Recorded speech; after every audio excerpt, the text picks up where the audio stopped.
rivals going at it on Wendy's CFL Live. Hi, everybody. Dave Randolph with you. There's Jock Climby and Chris Schultz. And yeah, like the Red Sox-Yankees thing, there's no curse here that I'm aware of. And if Angelo Mosca tried to put one on, it's not working right now, Big Ange, because the Ticats have not beaten the Toronto Argonauts in their last 7 meetings. If Toronto can add another win or even a tie tonight, they get second spot. It's a close matchup, Schultze. Tell us about what you figure could be a difference tonight. No, Dave, it really is a close matchup, but if there's one area that Toronto Argonauts have an advantage in, and that's obvious, I think it's the special teams. First and foremost, their coverage units are some of the best in football. They're led by Ray Marius, number 36.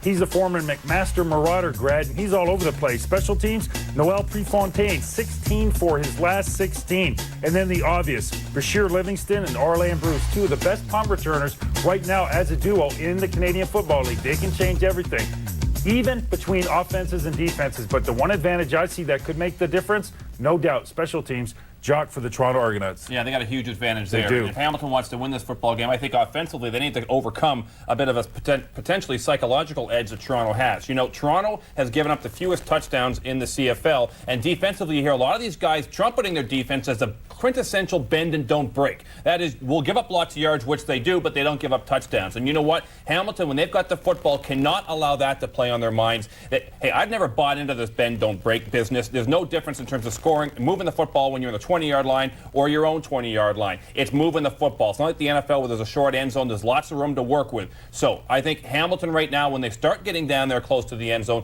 they have to be not thinking about all this business about Toronto not giving up touchdowns. Yeah. Run your offense and don't start choking up on that bat. Yeah, Troy Davis ran for us for 230 yards last game, but we didn't lose the game. That's the ultimate rose-colored glasses perspective, if you ask me. We'll see what happens tonight. Here's the Rona poll question for this evening. Log on to tsn.ca, and we know that one of these two teams will face Montreal in the Eastern Finals. So, who do you think is best outfitted at this point to beat the Alouettes in the Eastern Finals? Log on, we'll have the results at the half.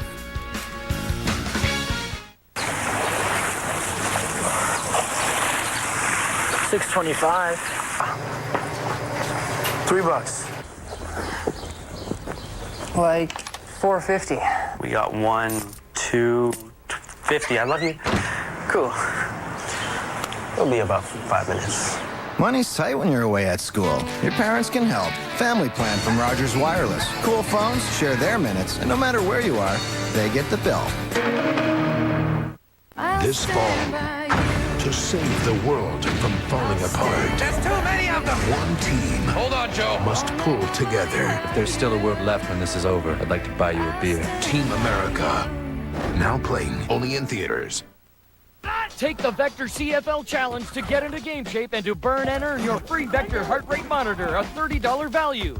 Collect UPC codes on any Vector product. Then go online to access professional training programs developed by Team Vector players and certified CFL trainers, including agility, strength, energy, speed, and power. Burn your way through 5 training programs and you'll earn your free Vector heart rate monitor. So take the Vector CFL Challenge, fuel up, and get into game shape. Will my car be ready this afternoon like you promised? Yes. Do you guarantee all your work, even general maintenance? Yes. Winter can be rough on your car, so protect it now with our winter maintenance package. Get an oil change, battery and antifreeze tests, tire rotation, and more for just $39. Trust the Midas touch. If good things come to those who wait, then great things come to those who hurry. The Mitsubishi year-end clear-out is here, and there's never been a better time to get great deals on all remaining 2004 Mitsubishis. For a limited time, come in for incredible offers, like 0% purchase financing for 60 months on all remaining new 2004 vehicles. So don't wait. Visit the Mitsubishi year-end clear-out today. Hurry, offer ends soon. Okay, you guys, get ready to deliver. Every time a CFL quarterback gets sacked, he will take his weight in food to the home team's food bank. And TSN will keep track with the Purelator Tackle Hunger Sack Tally. So get out there and deliver. Purelator Tackle Hunger.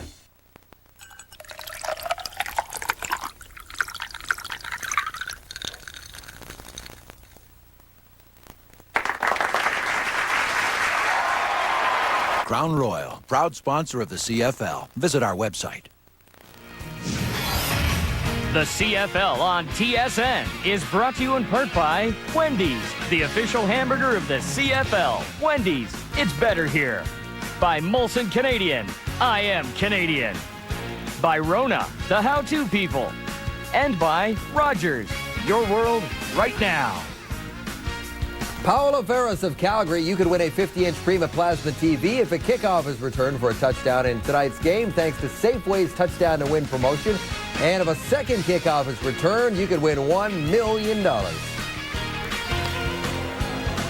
Well, we might have a kickoff or two return tonight. We have some outstanding return specialists in this ball game.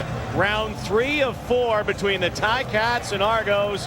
Greg Marshall saw his Ticats lose the opener against the Argos 34-6, but then on Labor Day came back and they played to a 30-all draw.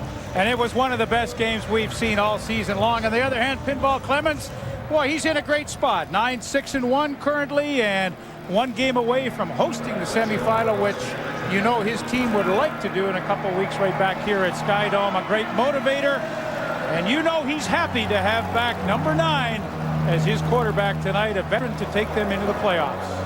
Damon Allen will start for the Argos. There's Jamie Borum, who will kick off tonight. We can call this the prequel to the Eastern semifinal. Bashar Livingston and Arlan Bruce III are back. We talk about outstanding returners.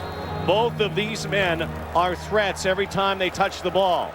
Borum sends one deep to the 12-yard line for Livingston. Gets to his 25 and outside. Livingston down the sideline. Bashar Livingston will go all the way. Forget about him. He skips to the end zone. Touchdown, Argos. What a start. 96-yard return. Fireworks already.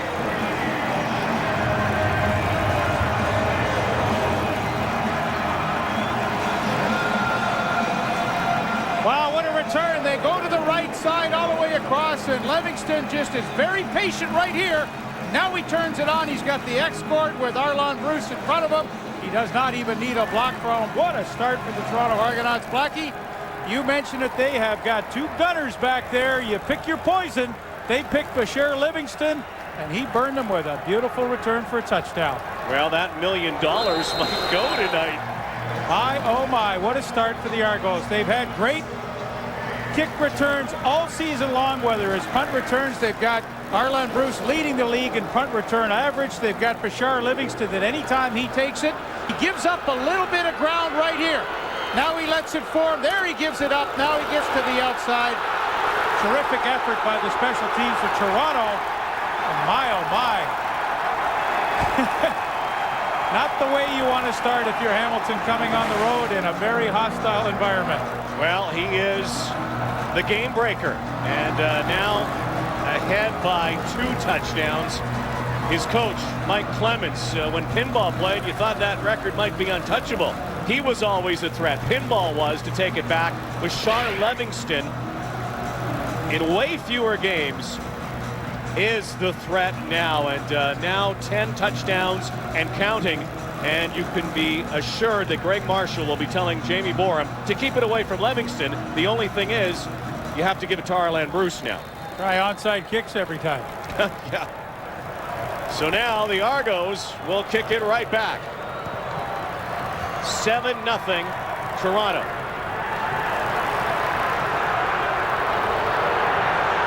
The Ticats bring it up to the 40-yard line. Andre Gilliam with the return.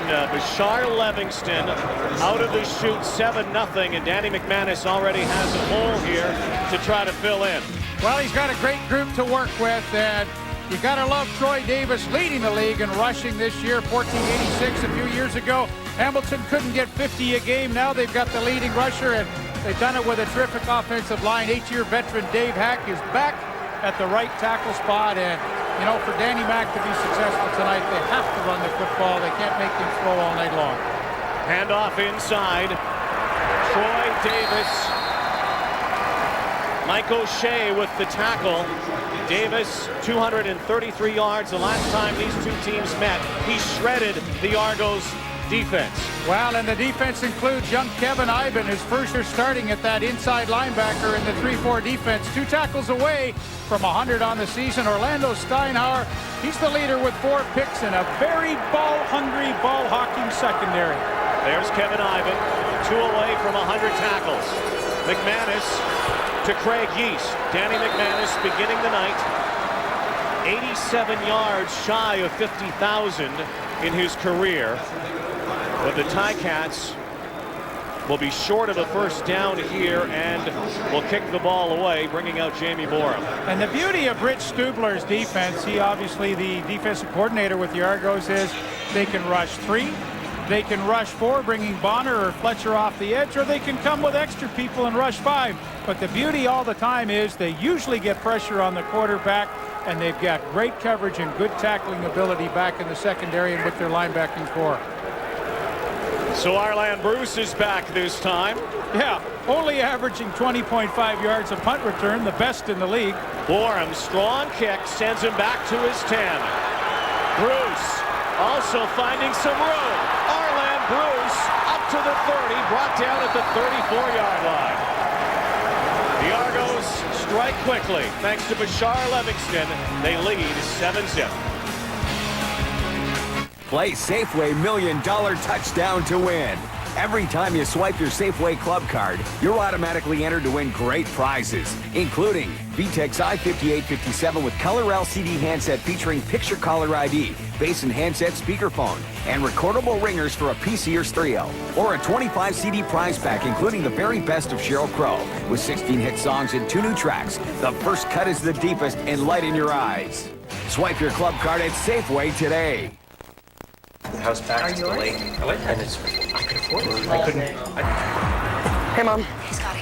How's dinner with Sarah? Oh, it's good, good. I'm gonna head over to Jimmy's, and Sarah's gonna head home. Okay. Just don't be too late. Cool. See ya. That's Scotty. Everything all right? Remember our first date? Share more minutes, share more moments with Family Plan. Only from Rogers Wireless. Wendy's has a simply delicious way for chicken lovers to enjoy chicken. Our home-style chicken strips, big tender pieces of juicy whole season breast filet with your choice of 3 delicious sauces. Wendy's, it's better here. And our pickup window is open late. It's more terrifying than the ring. This one is special. The Grudge. Opens everywhere Friday. Hey, how about this? Paulo Ferris of Calgary, you have won a 50-inch Prima Plasma TV thanks to Safeway's touchdown to win and that kickoff return. If there's another kickoff return in today's game, Paulo wins $1 million. Well, you can bet she's cheering for that guy, Bashar Livingston. Damon Allen starting for the Argos, the first time since August 12th after his cracked tibia in Montreal. There was fears that night it was an ACL injury. It was not. John Avery gets the handoff. Here's the offense for the Argos. And Arland Bruce has really made a huge contribution since he's returned to the team. 191 yards a game, all-purpose yards. And John Fugel is back after missing last week with a sprained ankle. They need him at the right tackle spot, and especially they need his run-blocking ability as they elect to start the game with double tight ends here on their first initial series. The pitch this time, Avery fighting for yardage. Ball on the ground, the whistle, however. I don't know. I think it's live. Head referee tonight is Dave Ewell. Fumble on the play.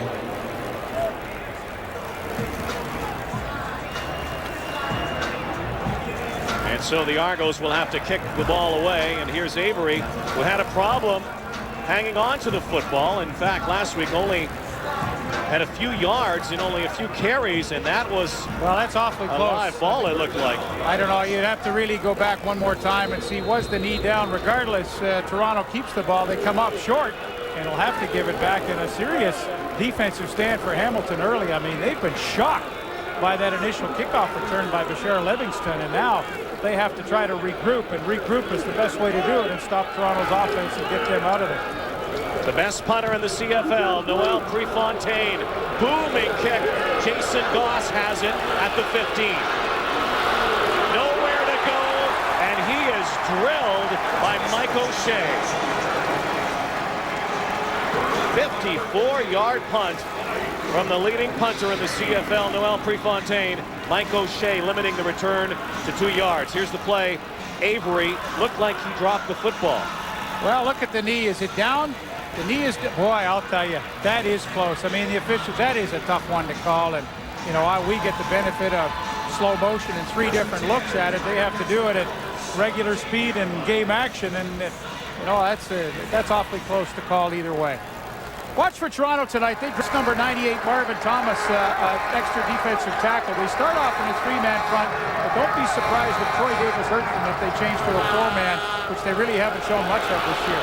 Lots of time for McManus, who does not get sacked very often. He gets a lot of protection. He also releases the ball a lot. McManus has had trouble hanging on to his team's possession in the past. He's given up a lot of interceptions throughout his career. Yeah, he certainly has 253 of them over his 15-year career. But you know, Donnie Mack this year, 25 touchdowns, 26 interceptions, but his team has only given up 10 sacks, which is the best. And you kind of wonder, does he just put the ball up to protect his offensive lineman sometimes? 2nd and 10, flag on the play. Downfield for DJ Flick. Catch is made up to the 45-yard line, but a flag on the play. Will it come back? McManus inching closer to 50,000, and it is offside against the Tiger Cats. And the side judge, when he threw that flag, that usually indicates that somebody was offside. Offside. Hamilton, number 5. Second down repeat. Greg East offside on the play. He signaled holding but said offside. It was offside. Where the flag was thrown from the sidelines indicates that it usually is offside. Tough break for Hamilton. That was a great throw by McManus upfield. So now 2nd and 15. Argos leading early 7-0. McManus over the middle. Good play call to Yeast. Picks up 13 yards, too shy of a first down. So once again, Jamie Bourne will have to kick the football away. Pretty slow start for both offenses here at Hamilton. Backed up with penalties. Penalties tough for them all season long. Danny McManus 88 yards away, Rod, tonight from joining some very elite company, being the third quarterback in CFL history to go over 50,000 yards. So Borum again, good kick the first time, 52 yards. This time Bashar Livingston, who already took a kick back. Borum will be looking to angle this, you'd have to think, but he doesn't. Goes up the middle, a bouncer. And will be a no yards call.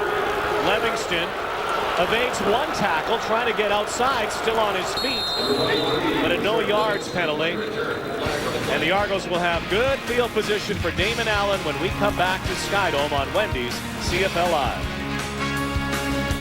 Wendy's has a simply delicious way for chicken lovers to enjoy chicken. Our home-style chicken strips. Strips done Wendy's way. They're 3 big, tender pieces of juicy breaded whole season breast filet flavored with our own blend of home-style seasonings. Delicious by themselves or dipped in one of our 3 tasty sauces. Creamy Heartland Ranch, Deli Honey Mustard, or spicy Southwest Chipotle. Wendy's home-style chicken strips. It's better here. And our pickup window is open late. And the wheel goes round and round. The wheel goes round and round. The wheel goes round and round.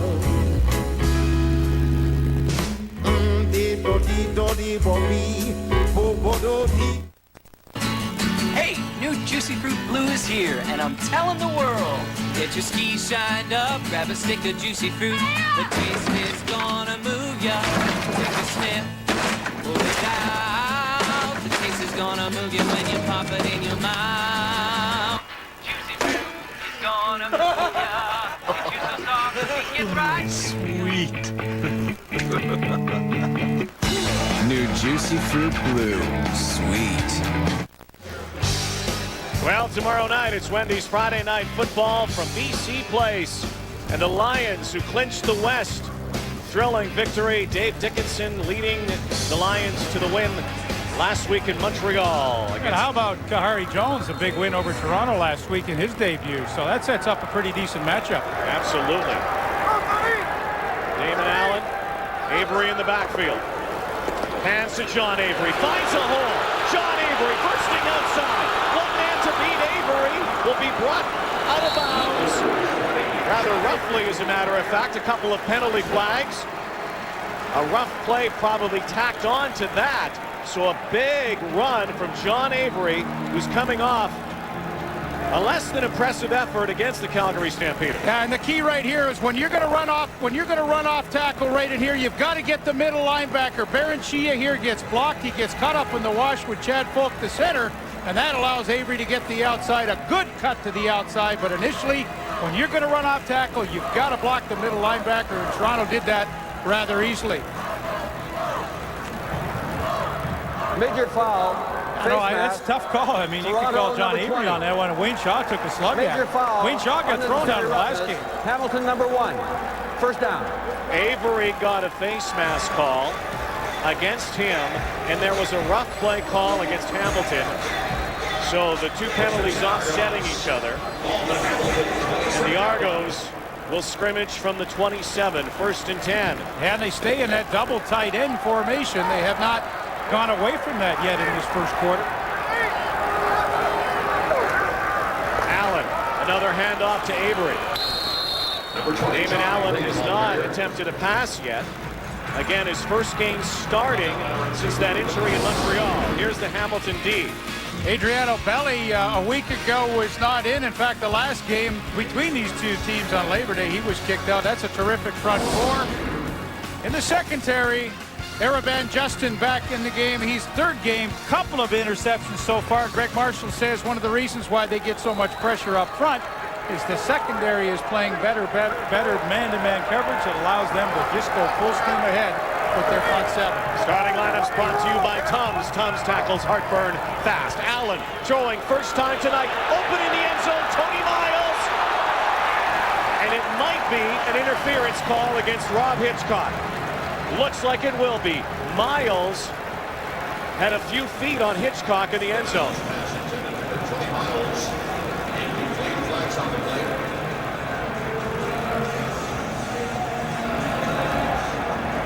Pass interference.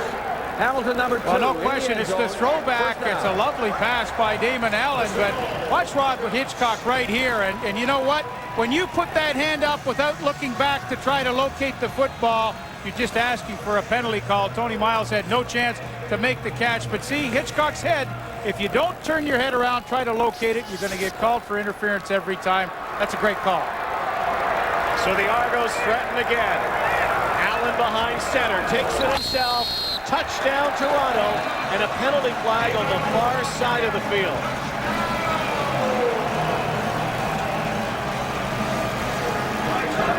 Offside. Hamilton, 94. Penalties decline. Touchdown. Damon Allen back in the lineup in the starting role. Another touchdown, a glorious career. This one just from a yard out, but he's done that so many times in his career. Well, and I said it earlier, you know, for Pinball Clements to have his veteran quarterback come back now with 2 weeks left in the regular season and get ready for the playoffs. I mean, Michael Bishop did a nice job filling in when Damon Allen was recovering from the broken leg, but really, Allen, if they're going to take a run at the Eastern Division, it's going to be with Damon Allen, and he's been off to a great start tonight. The 89th career touchdown for Damon Allen. 14-0 Argos. 5 years ago, I was surprised to find out that I had high cholesterol, even though I've always tried to take good care of myself. I spoke with my doctor and found out that high cholesterol can increase your chances of a heart attack or stroke. I also learned that for some people, it's not uncommon that changes in diet and lifestyle may not always be enough to effectively manage high cholesterol. So get informed, discuss with your doctor the treatment options that are best for you, and take action. Now I'm taking control of my cholesterol. So should you.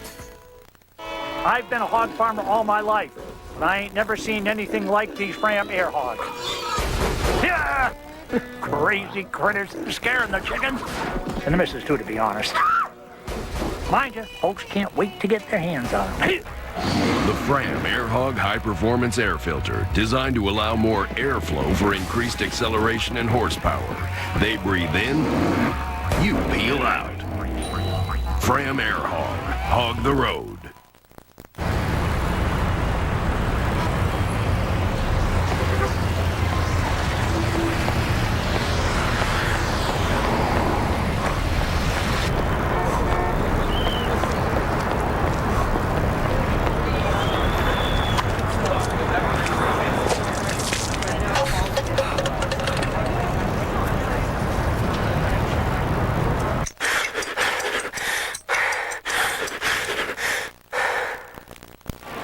Welcome back, Damon Allen, and welcome back to the sidelines, Claude Fegg. Claude.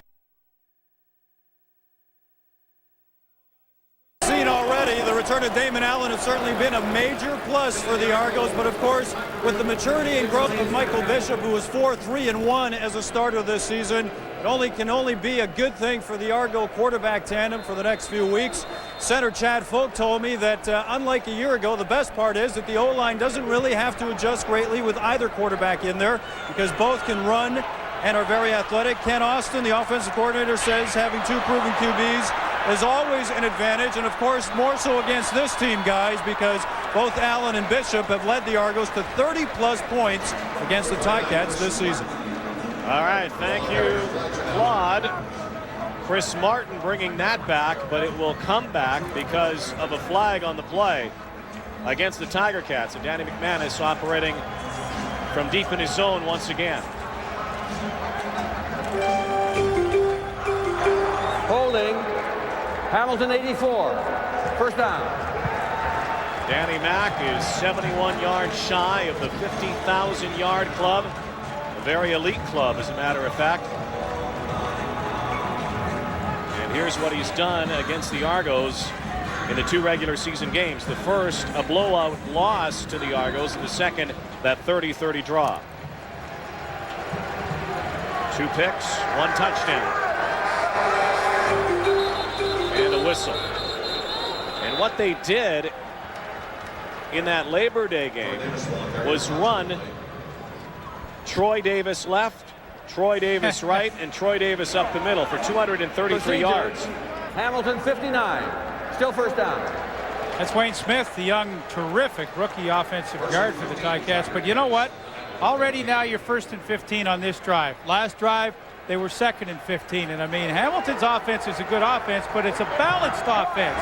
It's not a run and gun like you used to think of Hamilton. And these 1st and long situations are just tough for them to convert. McManus is picked, gone, and it's a touchdown. Clifford Ivory.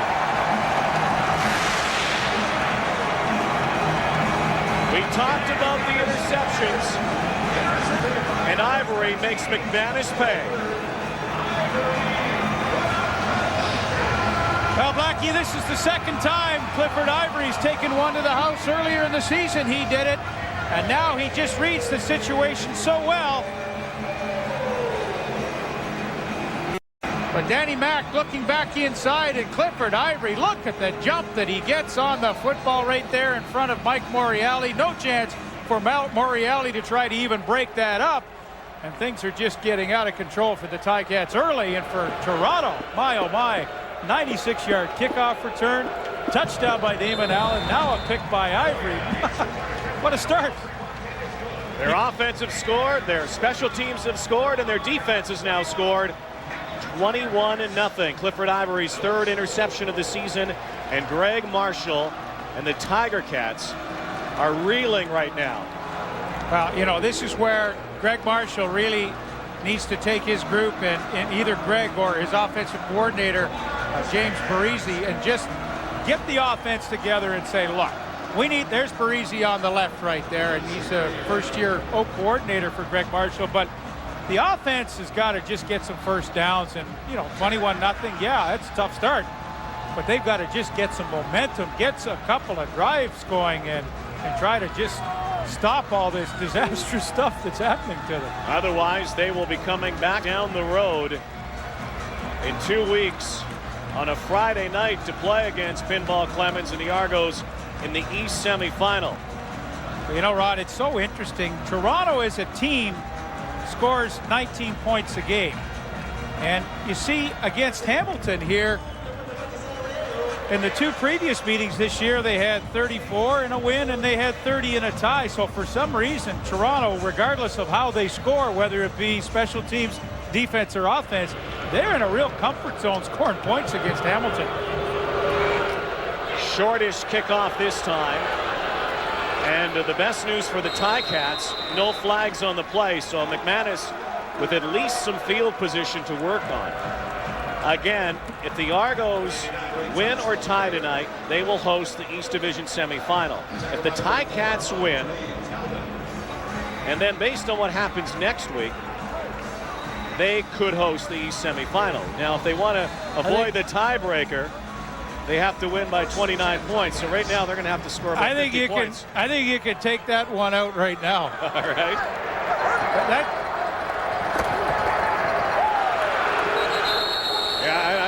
I think that's a long way to go. That's a pretty good. I can't even add that differential. But here's the thing: 21-0. Look at the time on the clock. 6:14 to go in the first quarter. I mean, if you put a blueprint, Schultze said in the studio, and he was dead on, special teams could be really the difference in this game. But if you put a blueprint together for early in the game, you have a kick return touchdown, defensive touchdown, offensive touchdown. Like, what's left? The Ticats have to respond. And over the middle, the catch made by Mike Moriali. Moriali's having himself a career year. And they are going to hurry up their offense, it looks like, as well. McManus is going to get his team to try to get some momentum, anything, a sniff. Because right now it has been all double blue. Well, you got to love Mike Moriali. I mean, 418 career catches. I can't believe he's had that many, but he's been around for a while, and he's been a super dependable receiver. He only averages a little under 12 yards a catch, but he's done it 70 times for the Ticats this year. Former Argo, of course, and the most outstanding Canadian back in 1998. And you know what? A good guy. Just a generally good guy that works hard every day. He is, and he's having a better year than even 98. First and 10 for the Ticats. Troy Davis, head down. Has about 4 yards. And right now, the Argos front line and linebackers are really keying in on number 32. Well, I think when you look at Troy Davis and you're going to play against him, you better get your little extra air pumped into the helmet on defense, because you know you're going to have to try to stop the run. And Labor Day, that's what he did. 233 yards, couple of touchdowns. Now, granted, that was a couple of extra possessions in overtime, but what a game that was. 2nd and 7. And again, the catch made and brought back is Moriali, but let's see what the spotter says. And it looks like it's going to be very close to a first down.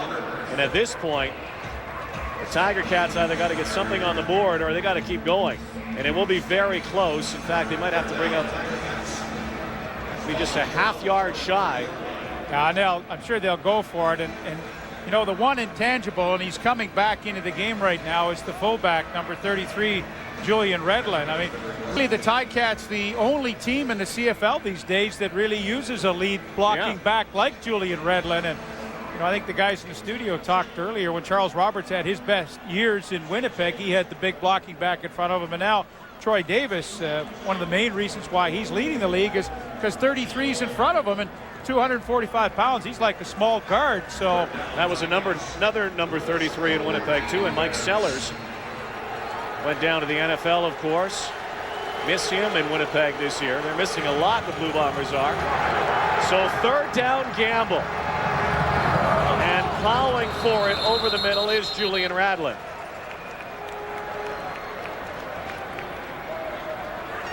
former UBC T-Bird. And so they'll move the yardsticks. And right now, the key for the Tiger Cats is to get some points on the board in this first quarter and try to quiet this crowd. Because if they think it's loud right now, imagine what it's going to be in a couple of weeks for the East semifinal if the Argos host. But you know what, Rod? Hamilton's doing exactly what we said they had to. I mean, 21 points is a lot, but you got to do it one series at a time, and so far this has been a good drive. Davis reverses field and picked up 2 after it looked like for a moment he would be stopped for a loss. Troy Davis has broken the Ticat rushing records in his time in Hamilton, and is also inching closer to the Ticats single season rushing record held by Jimmy Edwards. And 1,486, that was before tonight's ball game, including 9 touchdowns. Manis in the shotgun. Over the middle, Moriali again, and they're saying no catch.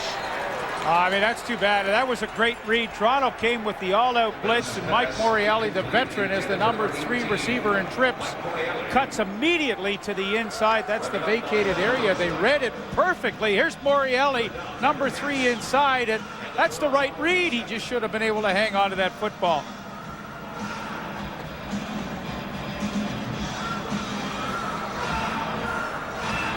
Not too happy about it. That brings out Jamie Borum. Borum, whose field goal helped beat the Ottawa Renegades in overtime. This one from the 44. Is it enough? To the left. Out of the end zone emerges Livingston. Oh my. And some blocking. Livingston down the sidelines. Bashard Livingston. Is he going to take another back? Yes, he will! Oh, my goodness!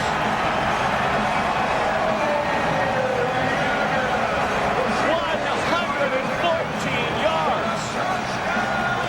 Already brought back a kickoff. Now a missed field goal. What else is this guy going to do?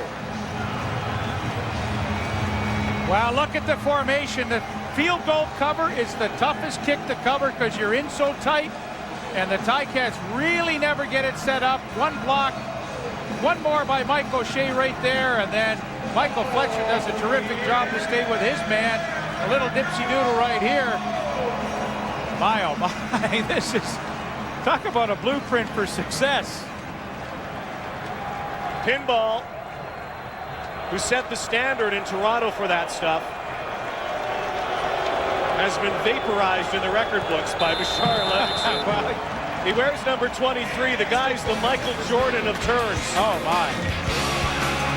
Yikes. 28-0. Coffee and Coffee Crisp. They both taste great, but which one best suits your lifestyle? First, Coffee Crisp. And now, coffee. Coffee Crisp. Now coffee. Coffee Crisp. Once again with coffee. Clearly, your lifestyle's better suited to Coffee Crisp. Chocolate wafers mixed with a fun coffee taste of French vanilla and triple mocha. How do you like your coffee? Well, under the heading unbelievable, Bashar Livingston taking a kickoff back to start the game, and a missed field goal. And Greg Marshall, you'd think he'd be upset with his team, but right now he's upset with the officials. And he's saying that the Argos were holding on that return. He's upset about Michael Fletcher, who was really the last one to take Livingston into the end zone, and kind of looked like a hold from up here. But you know what, Blackie? This all wouldn't have happened if Borum kicks a 44-yard field goal. So, I mean, you got to think about that. Like, all of a sudden, instead of 28-0, it's 21-3. Hamilton gets some momentum. They've scored on a nice drive. And, you know, I'm not putting all the pressure on Jamie Borum. He's a good young man, but 44 yards, professional football. you got to make those kicks. It's indoors. It's not too long for his range, and then none of this stuff happens. Well, you got to make the kicks, especially when number 23 is back there, Bashar Livingston, and not many returners might even be thinking about taking it back. Well, he Livingston is every single time. Yeah, and if it's not him, it's going to be Arlen Bruce III. So the Tiger Cats are hot on the sideline right now. He's a bright young defensive coordinator, Case Reed, only 30 years of age, and this is his first shot at being a coordinator. And you know, for the most part, he's a huge reason why this team coming into tonight is 8-7-1. So, but really, I mean, I think the point's well taken, though. Eh? The kid makes the field goal. None of this stuff happens. 28-0. Greg Marshall doesn't know what hit him. 2:17 to go. A bus with number 23 on the front. Yeah. But it's been everything. It's been Livingston. Penalties have not helped the Ticats either with field position. The pooch kick this time brings it up to midfield. And again, paramount now that Danny McManus finds the end zone for the Ticats if they have any hope in this game. 37 yards away from 50,000, but that's not even on his mind right now. Actually, 51 yards away. He has 37 tonight. That would be the last thing he would be thinking about. Well, I think so. And, you know, when you break records, you want to do it on a winning note. I know 99% of the players would think that way, and Danny McManus would be no different. McManus complete for a first down to Craig Yeast. Craig Yeast, 934 yards coming into this game, so he should easily get over 1,000 this year. Probably the only Ticat receiver with an opportunity to do that. But what I like about Craig Yeast, I mean, he's a good possession receiver as he made the catch on the hook there. But this guy can get vertical in a hurry because the average is almost 20 yards of reception, and that's a big number for a slot back. Shotgun McManus over the middle. And a double whammy and a flag on the play. DJ Flick just got hammered. Kenny Wheaton really had a free shot there, and DJ Flick, who's been a real bright spot since he came over as a free agent, gets a real test from. There's Kenny Wheaton, number 30 in the middle. There you see him putting a beat on. That's a free shot, and although he didn't really get 100% of DJ Flick, don't think that the next time Flick comes into the middle, he's going to be thinking about either Wheaton or Steinhauer that's normally in the middle, and Flick is the injured ball player.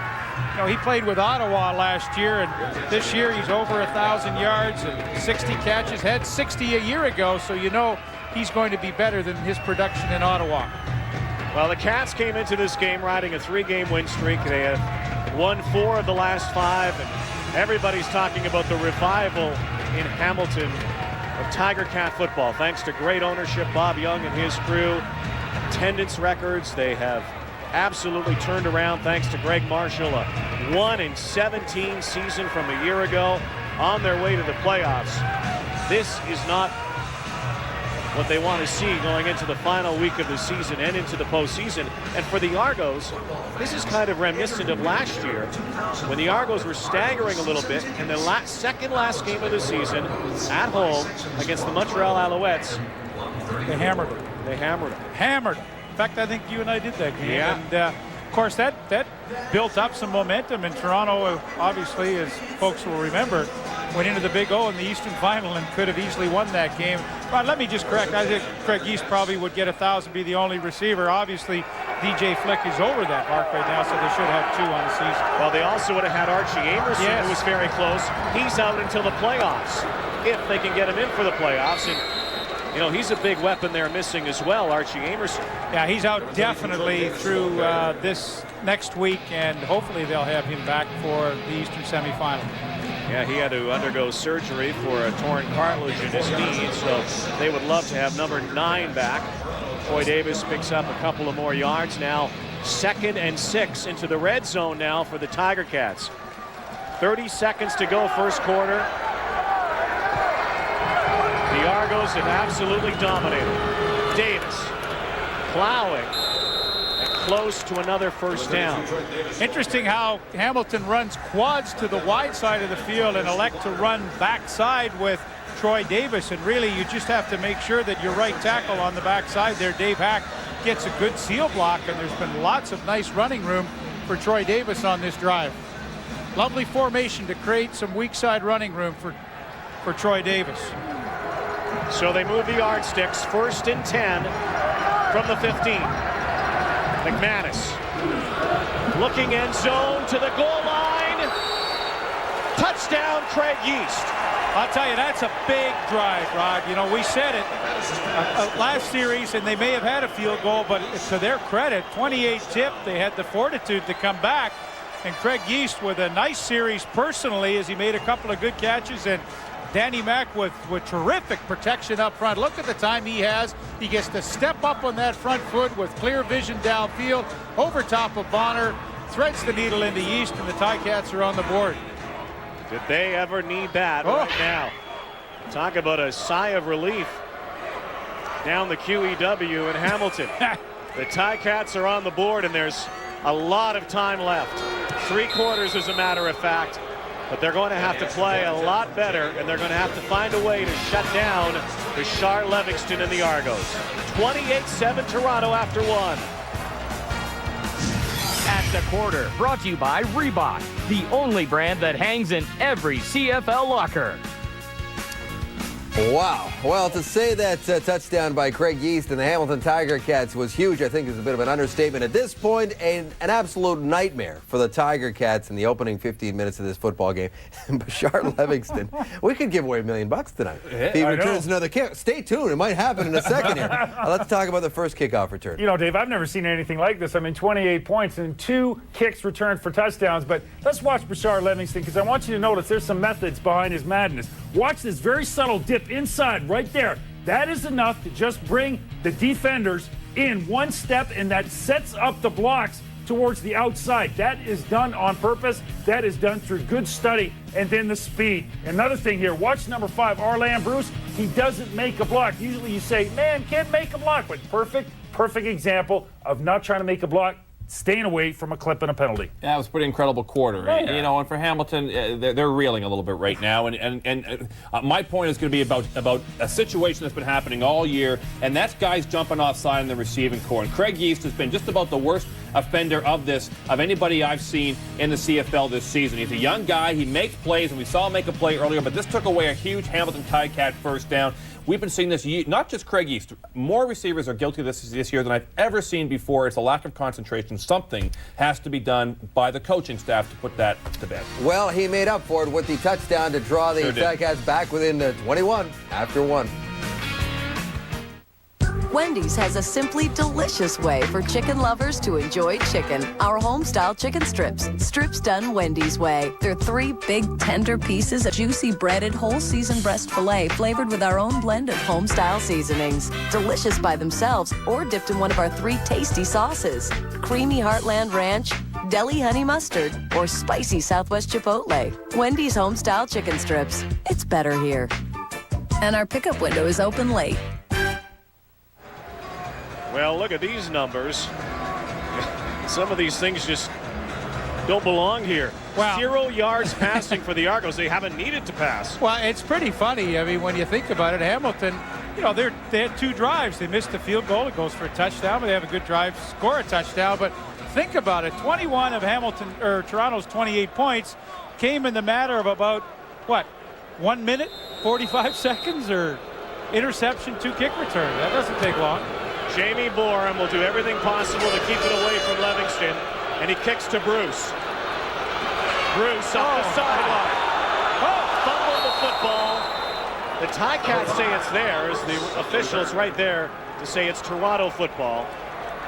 I think clearly Toronto ball. Nobody touched it. It got popped out of bounds. Have you ever seen the double-barreled possibilities returning with Arlan Bruce and Bashar Livingston? Well, you know, it escapes me right now. There's the knock out of bounds. Rob Hitchcock with the hit.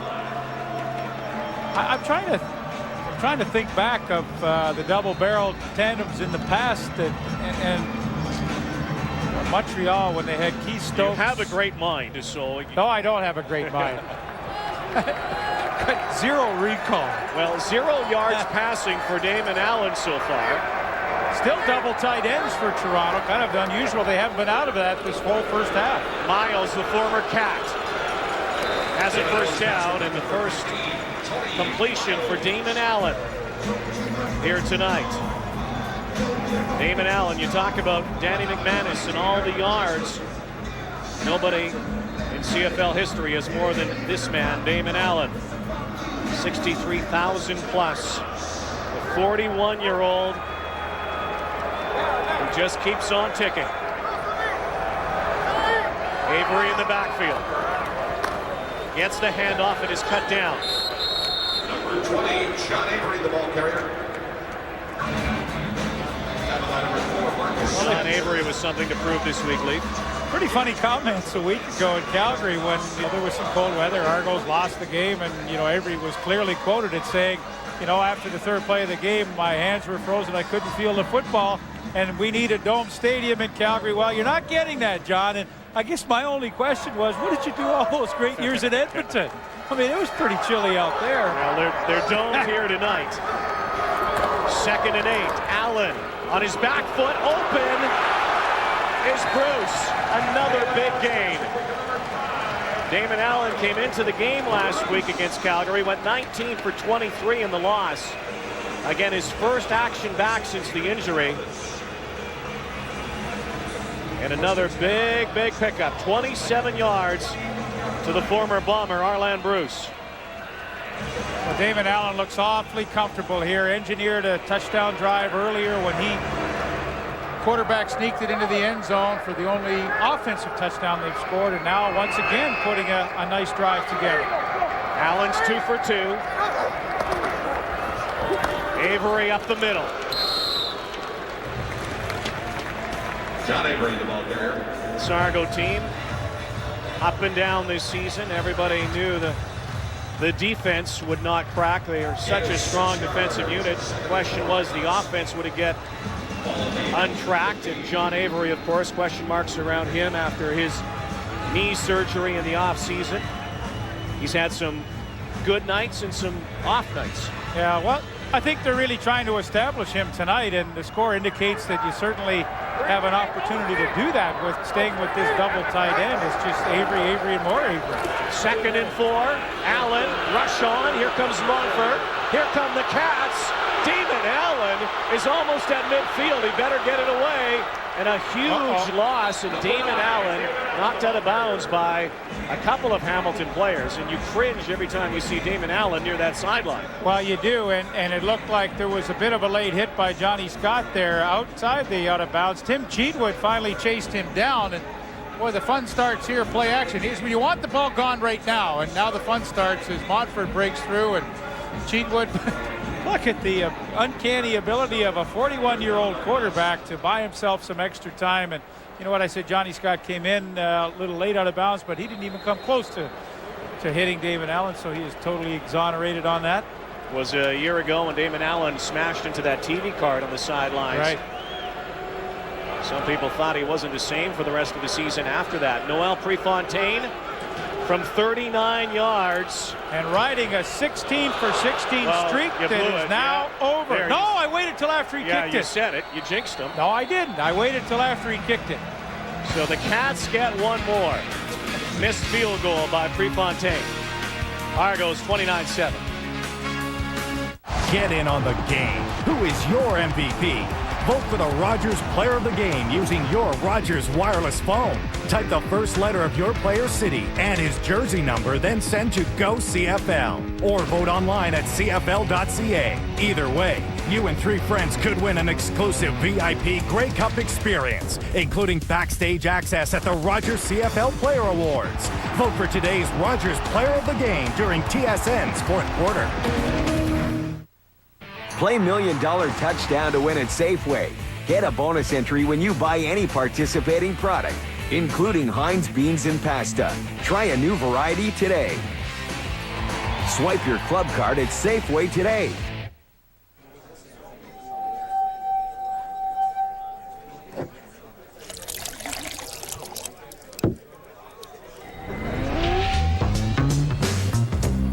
Canadian Club. Here's to the good times. Sure is dark tonight.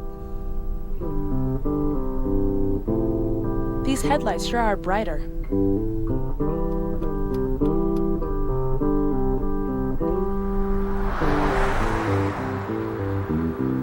See further into the night with Nighthawk headlights from GE. GE, imagination at work. Now available at Canadian Tire.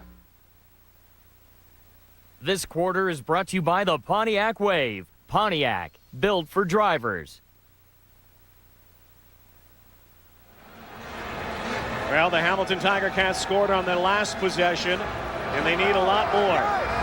Down 29-7 from their 35, and quick whistle movement on the line.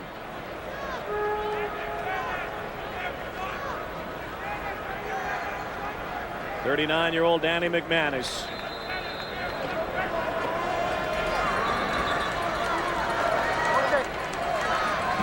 23 yards away now from 50,000 yards passing in his career. Talk to me.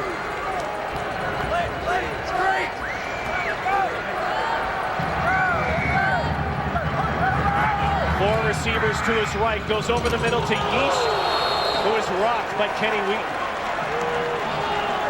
Madison backs quickly to number 5, Craig Yeast. Tackle by number 3, Kenny Wheaton. You know what, Troy Davis, here he is. Not only is he good at running the football, watch the blitz pickup as Antonio Bonner comes on the left side on the blitz. Here he comes. Who's ready for him? Troy Davis right there. Good pocket for McManus. Completes the pass. But you know what? Not only a great rusher, but he gets it on all facets of the game. Hand off to Davis. The Argos did not bite, but there is a flag on the play. Kevin Ivan in the backfield, the leader in tackles in the Canadian Football League, the leader in special teams tackles a year ago. Well, with 98, he's only a couple away from that magical 100 mark. And offside, Toronto 95. First down. Eric England offside, but Ivan only 2 away from the 100 mark. Only 2 Argos have done that previously. Both middle linebackers, Chris Gaines and Calvin Tiggle, played in 4-3 defenses where they were the main man. Of course, Ivan, along with Mike O'Shea, the 2 inside linebackers in this 3-4 setup.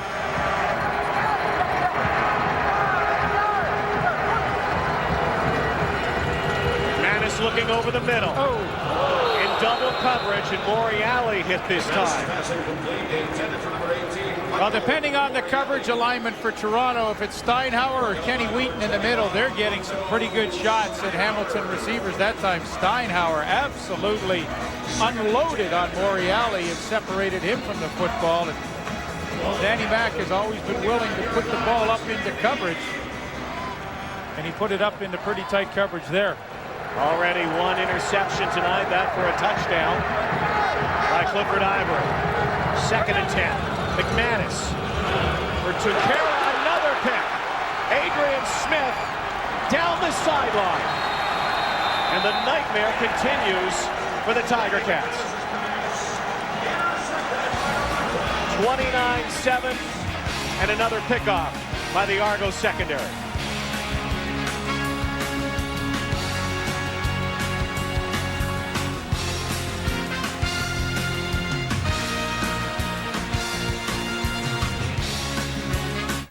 Hey, let's talk water softening salts. You gotta get the good one. Windsor System Saver Pellets has the real handle, so it's easy to carry.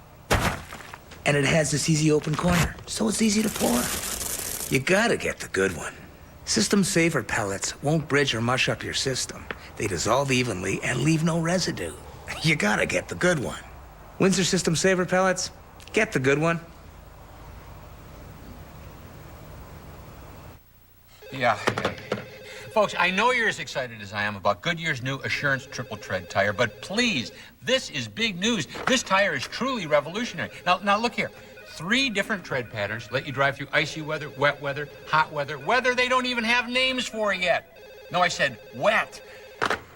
Triple Tread has you covered no matter what. Folks, I can get to your calls, but please, let me finish. So you want to talk to the tire Oh, okay. How's the heartburn? It's gone. I took Tums. That was fast. Interesting thing. When you ingest Tums, it goes directly to the acid in your stomach and actually converts it partially to water. And Tums contains calcium, something your body uses anyway. Anyway. Oh, you should have been at the Tums knocks out heartburn fast. That's all you really need to know. Now there's new Tums Smooth Dissolve. It's so silky smooth, you have to try it to believe it.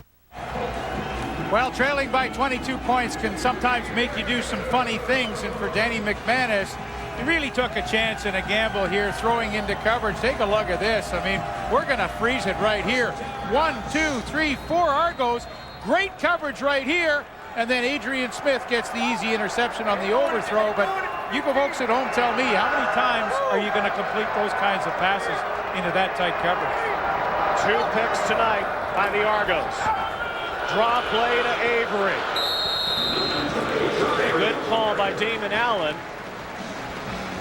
And what that sprint draw does is give his offensive line really good angles at blocking a very good pass rushing front four. And when you get a good pass rushing front four, you do 2 things against them. You run draws and you run screens because you know they're going to come upfield hard, and that creates a good angle for your offensive line to get terrific blocks. Inside 9 minutes before halftime. If you're just joining us, you've missed a lot. A lot of scoring by the Argos, and they're threatening again. Avery in the backfield. Damon Allen keeps on 2nd and 1. And that kind of hit over the top against your quarterback could set off some pretty good fireworks, as it did on Labor Day. It was a hit on Michael Bishop that really started all the fun down in Hamilton when he, on a quarterback sneak, took a shot, and then about 10 guys got into a pretty good melee. Well, not only do these teams not like each other very much, they've never liked each other very much. Well, and it's funny, newcomers that come to either Toronto or Hamilton, they kind of pick up on that scent pretty fast. And you were part of that Hamilton-Toronto rivalry. You know what this is all about. Well, we couldn't. I mean, there was only one thing better than beating Toronto and Hamilton when I played there. That was beating Toronto in Toronto. Yeah. You know. There's Archie Amerson, by the way, in the cap behind Danny McManus. You could use Amerson tonight. Archie. Archie's just having a little rest that here. That might tell you a lot right now. That cap may go down a little farther over the eyes in a few minutes. 3rd and 1. And a flag on the play. Okay. The last time these two teams met, you mentioned the rough stuff. 4 players ejected late in the game. 408 yards in penalties in that ball game. Well, the initial one was R.J. Soward, Talbot, and Wayne Shaw.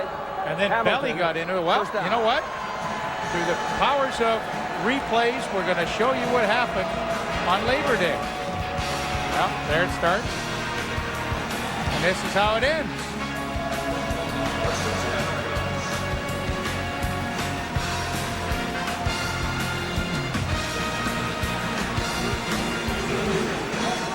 Well, 408 yards in the Labor Day Classic. Already tonight, 116 yards. We may be on our way to 400. Let's hope not. Avery still churning. Sean Avery's looked good so far here. John Avery has looked like Troy Davis so far tonight. Well, they've really tried to establish the run, and although on the right side they didn't get a great block with June St. John, he was still able to slide underneath it and pick up some positive yardage.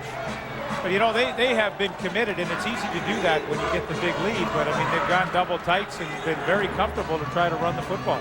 Well, the Argos offense is last in the CFL in first downs, yardage, and points. And again, CFL leading passer Damon Allen says that's not good enough.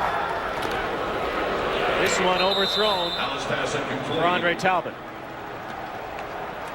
Boy, and Aravan Justin, number 19, the corner who was covering him, is telling him right now, you're lucky that ball wasn't on target, because he was really hanging on that, waiting for the pick. He's had 2 in his last 2 games as a starter, now his 3rd start.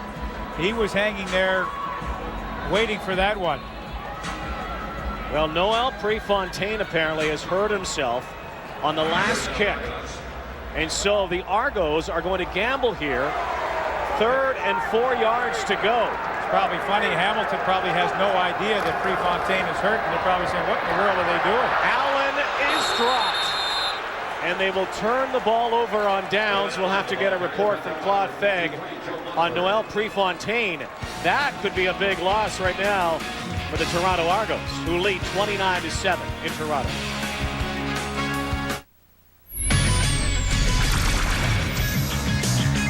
Hi, everybody. Welcome back to the Sports Center Newsroom. I'm Darren Atisha. We're going to get you back to the football game in just a moment or two. The Ticats and the Argos, great rivalry. Boston Red Sox, New York Yankees, great rivalry. Last night, they went 7. Tonight, it is 7th heaven again. The NLCS, Houston Astros on the road in St. Louis facing the Cards. First inning, first batter of the game, Craig Biggio. He takes Jeff Suppan deep to left and gone. A solo shot made it 1-0 in favor of the Astros. That is currently the way it remains. On to the Raptors and the Trailblazers at the Air Canada Center early on. Vince Carter nails his first shot from downtown. Lauren Wood starting at center, comes up with a swat, but Theo Ratliff stays with it and jams it home. Raptors staying outside. Vince pops another one. And again, this time it's Jalen Rose with a 3-ball. Raptors led it 22-19 after 1. More footballs coming up in seconds. We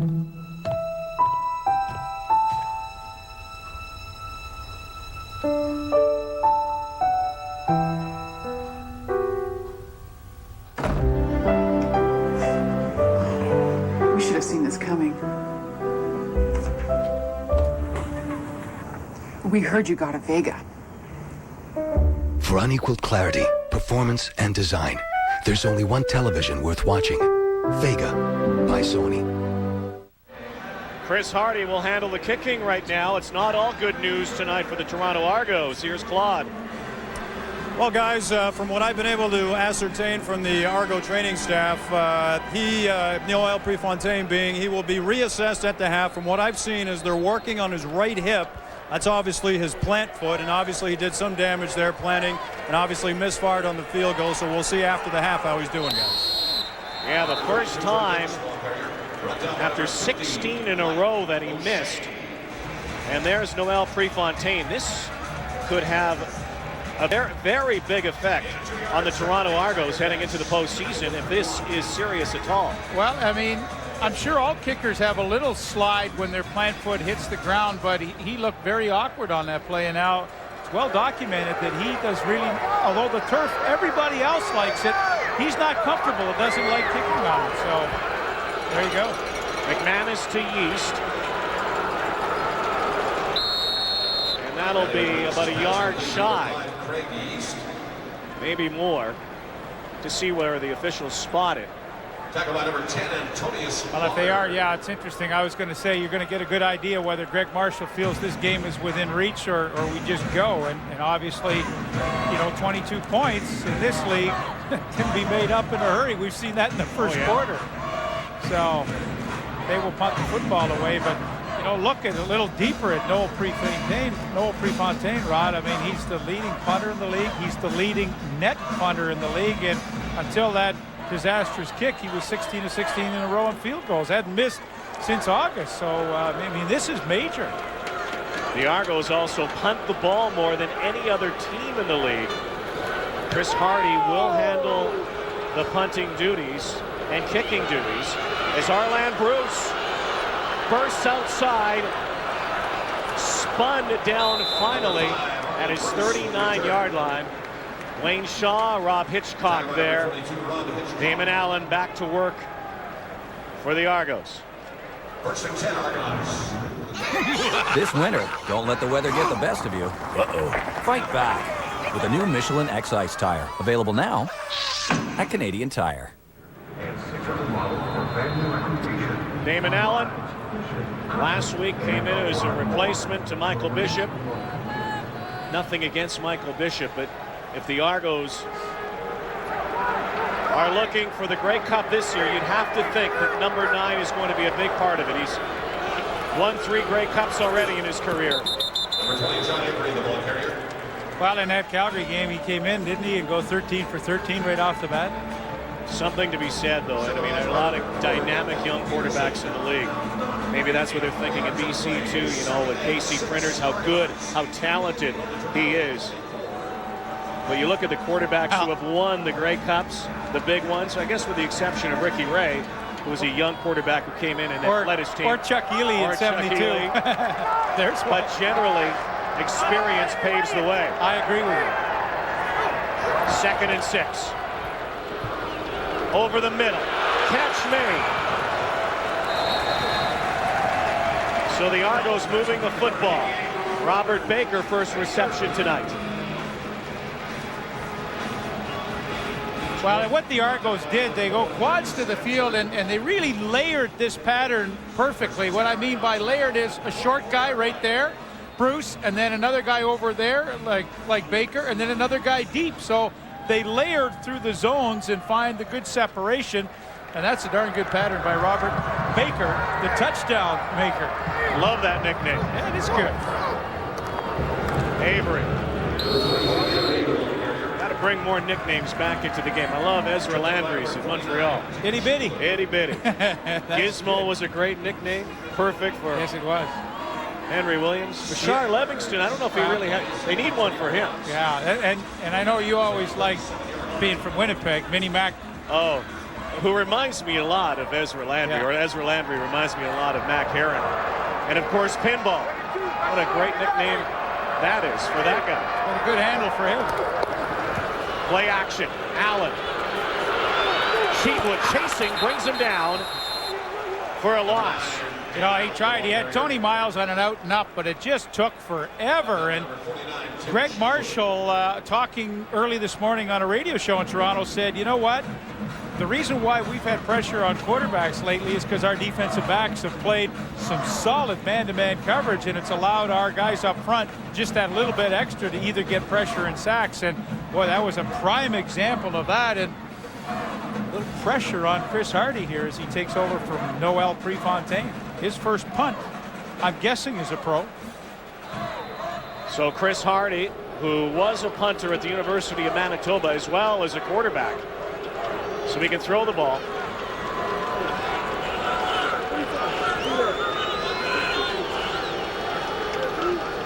This might get the butterflies turning.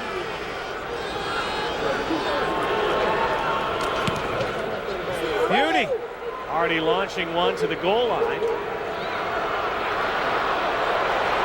Jason Goss to his 15 and his 18-yard line. You know, Rod, I really question that. It's 29-7, and he took that on about his 2-yard line. I mean, give up the single for field position at this point. I mean, why in the world would you want to start at your own 18 when you could be out to the 35 for 1 point in a 22-point deficit? I don't quite get that. Well, the big story here tonight, of course, is the winner gets,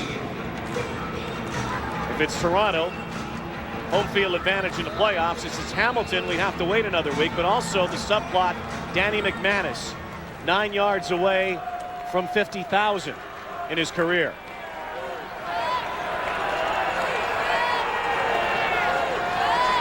McManus to Yeast. Gang tackle there. 4 yards. And the 3-minute warning on the field. Argos ahead by 22 points. You thought you bought a house, but what you really got was the habitat of H2O, the dwelling of dampness. Take charge. You're a handyman. Fix the roof, change the lighting. Add a splash of color.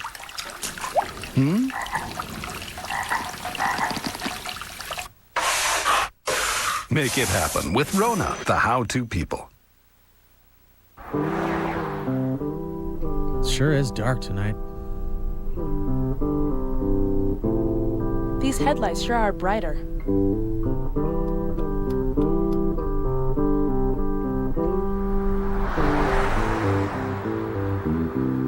See further into the night with Nighthawk headlights from GE. GE, imagination at work. Now available at Canadian Tire. Do you think you know Canadian football? Prove it. FSN presents Wendy's CFL Fantasy Football at FSN.ca. You can pick from 2 games, casual or hardcore, and win a Sony 42-inch brand Vega TV or the Ultimate Dream Workshop from Porter Cable Delta. You can also play against CFL legend Russ Jackson, Mr. Wendy's, or me, Mike Flansburgh. Here are the latest leaders. These guys have made the best picks so far. Wendy's CFL Fantasy Football for those who think they know the score. Well, Dave Randorf, Chris Schultz, Jock Climbing coming up.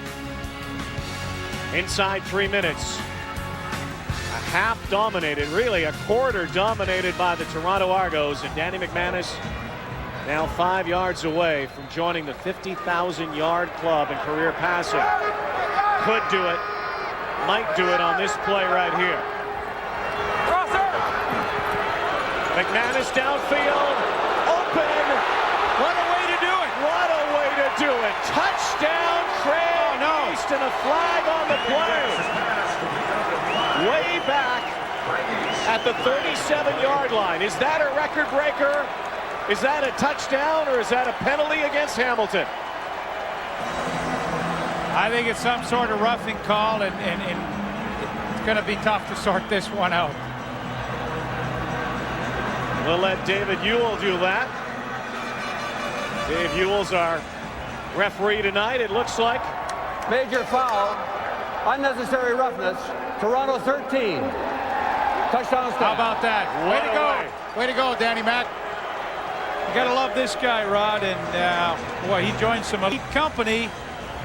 And just to let you folks know at home that they are going to do a tribute here at the stadium and make a presentation to Danny Mac. The Argos had planned that, and we're going to show you some great clips of his career.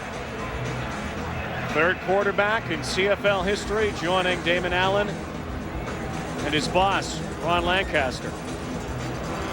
50,000-yard club. Ron Lancaster, of course, the general manager of the Ticats, and he is here. He's down on the sidelines, and I'm sure he'll be part of this presentation. Boy, and that is a big touchdown in this game. Maybe getting some momentum back. Let's take a look now as McManus reaches the 50,000-yard passing mark in style. Well, he really does. Good protection up front, and an enormous coverage breakdown by the Argos. And you know, that's the worst fears of Rich Stubler, their defensive coordinator, to be up by 22 and give a team an easy one to get back into this game. So not only does Danny Mac go over 50,000, he does it in style, and he does it a crucial way to bring his team back into this football game. And a classy move by the Argos. There's Commissioner Tom Wright. There's Damon Allen, says welcome to the club, Danny Mac. Well, there's Ron Lancaster. They're the three of them right there. That's pretty special. That is. Damon Allen, as they present Danny McManus with the game ball to honor this legendary night of CFL football. And I think it's pretty classy on the part of the Toronto Argonauts to have planned to stop this game and honor a man who's had a wonderful 15-year career and do this on Toronto home turf. Played in Florida State, of course, a Seminole. Came to Canada. And now, 15 years later, 50,000-yard member and joining the all-time pro football leaders, Warren Moon. Damon Allen, another couple of seasons, could be all-time #1, but there's some select company. Of course, Warren Moon's numbers include both CFL and NFL, and you know, you said Florida State, that's where he began his college career, but Rod, it took him a while to be a starter in this league. He backed up Tom Burgess in Winnipeg, he backed up Kent Austin in BC, and then once he got his chance, I mean, there was no looking back. You know a guy who was happy for him tonight? A guy named Darren Flutie. Oh, there's no question that Darren Flutie on the receiving end of so many key McManus passes, Grey Cup victory together. There'll be a lot of guys that say, boy, I was a part of Danny's success, and a lot of fun to watch him do it. So a penalty on the kickoff. Arland Bruce stutter stepping and getting it up to the 30-yard line. Craig East has 2 touchdowns tonight. Are the Cats back in it? They trail 29-14. Now this is nice. Not a thing to think about. Except maybe soundproofing. And plumbing. What the heck? Why not renovate the whole bathroom? You're a handy woman. You have vision. Make it happen with Rona, the how-to people. A guy in the 60,000-yard club, Damon Allen. Quick fire and strike to Tony Miles. Damon Allen. 4-yard pickup. Damon Allen and Danny McManus. You combine them, you got a guy named Damon McManus. 80 years old, 35 seasons. Look at that picture. That's pretty good. 10 teams. A lot of yards passing. Look at that picture. Look at the Grey Cup rings. That's pretty good. And look at the touchdown passes. And you know, if you combine that would be like taking a trip to Hamilton and back. All of the passes thrown, yards thrown between Allen, a former Ticat, and almost it is. No, it isn't. It went through 3 sets of hands. Bernard Cox had the initial look at the interception, and you know, all of a sudden Hamilton back into this game. A bit of a sense of urgency for Toronto to try to get momentum back, take control once again, and a ball that Damon Allen clearly shouldn't have thrown, and Bernard Cox, who's back into the lineup after missing 3 games with an injury, should have really had the interception. Now once again, Prefontaine out. Chris Hardy has to come in and be the punter. He got a great one off his first time. Jason Goss is back again. Will they put some pressure on Hardy here? Boy, I sure would. Low snap, bobbled it. Has to get it away and does. But what a kick. Goss reversing field. I'll tell you what, Chris Hardy, a 41-yard punt and a 2-yard return. And Ray Marwies made the tackle, the leader in special teams. All the guys congratulating Hardy. I mean, he was pretty calm under pressure here. That's a ball that should be handled. It's low, but I mean, that's catchable. And all of a sudden, he regroups and gets off a boomer, but it's... all right, I'll give him the benefit of the doubt on that one. A little bit low, but a terrific recovery. You did some kicking yourself. Oh, that's a punter. As a receiver/punter, McManus adding to his career totals. Moriali, the former Argo, knocked on his can on the sidelines. I was 3rd in the nation in the U.S. as a sophomore. 41.8. Not bad in U.S. college because you do a lot of kicking to the sidelines. My back sore from patting it? Yeah, I was going to say. Lord, it's hard to be humble. Oh, dear. Well, when you get older, you know, you gotta do this every once in a while. Greg Yeast over 1,000 yards. He joins DJ Flick as the 2,000-yard receivers in that Hamilton lineup.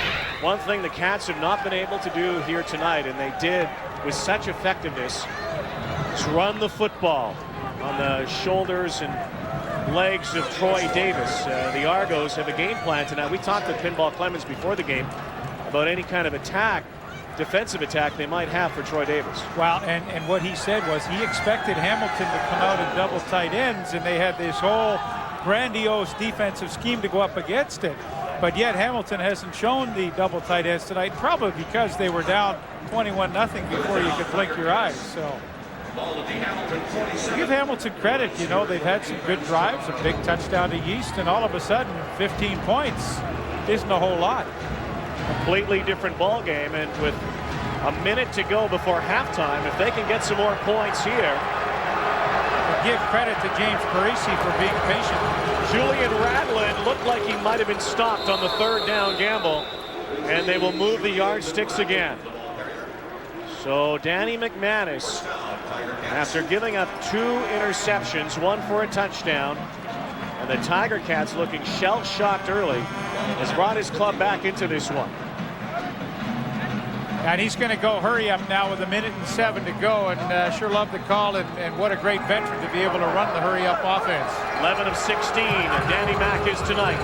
Dump pass, Troy Davis on a good call from McManus. Good call, because you said to me at commercial timeout, Leaf, why don't they throw the dump to Troy Davis? And I said, you know what, I think you're right, they should. And that picks up positive yardage and puts them inside Toronto territory. So 2nd and 4 now. McManus in the shotgun again. 50 seconds to go. Well, there was a dump pass again to Davis out of the backfield. And no go this time. And he was going to have a tough time picking up the first down. I mean, one thing about Toronto, they will give up some yardage, but it's a good tackling defense.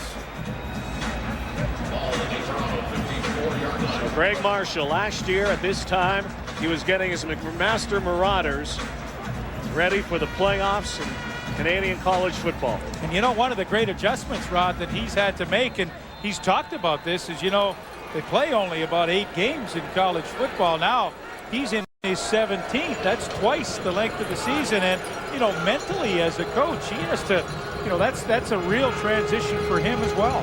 Jamie Moore, you know, he's looking sideline here, but he doesn't. Bashar Livingston will let it roll down to the 7.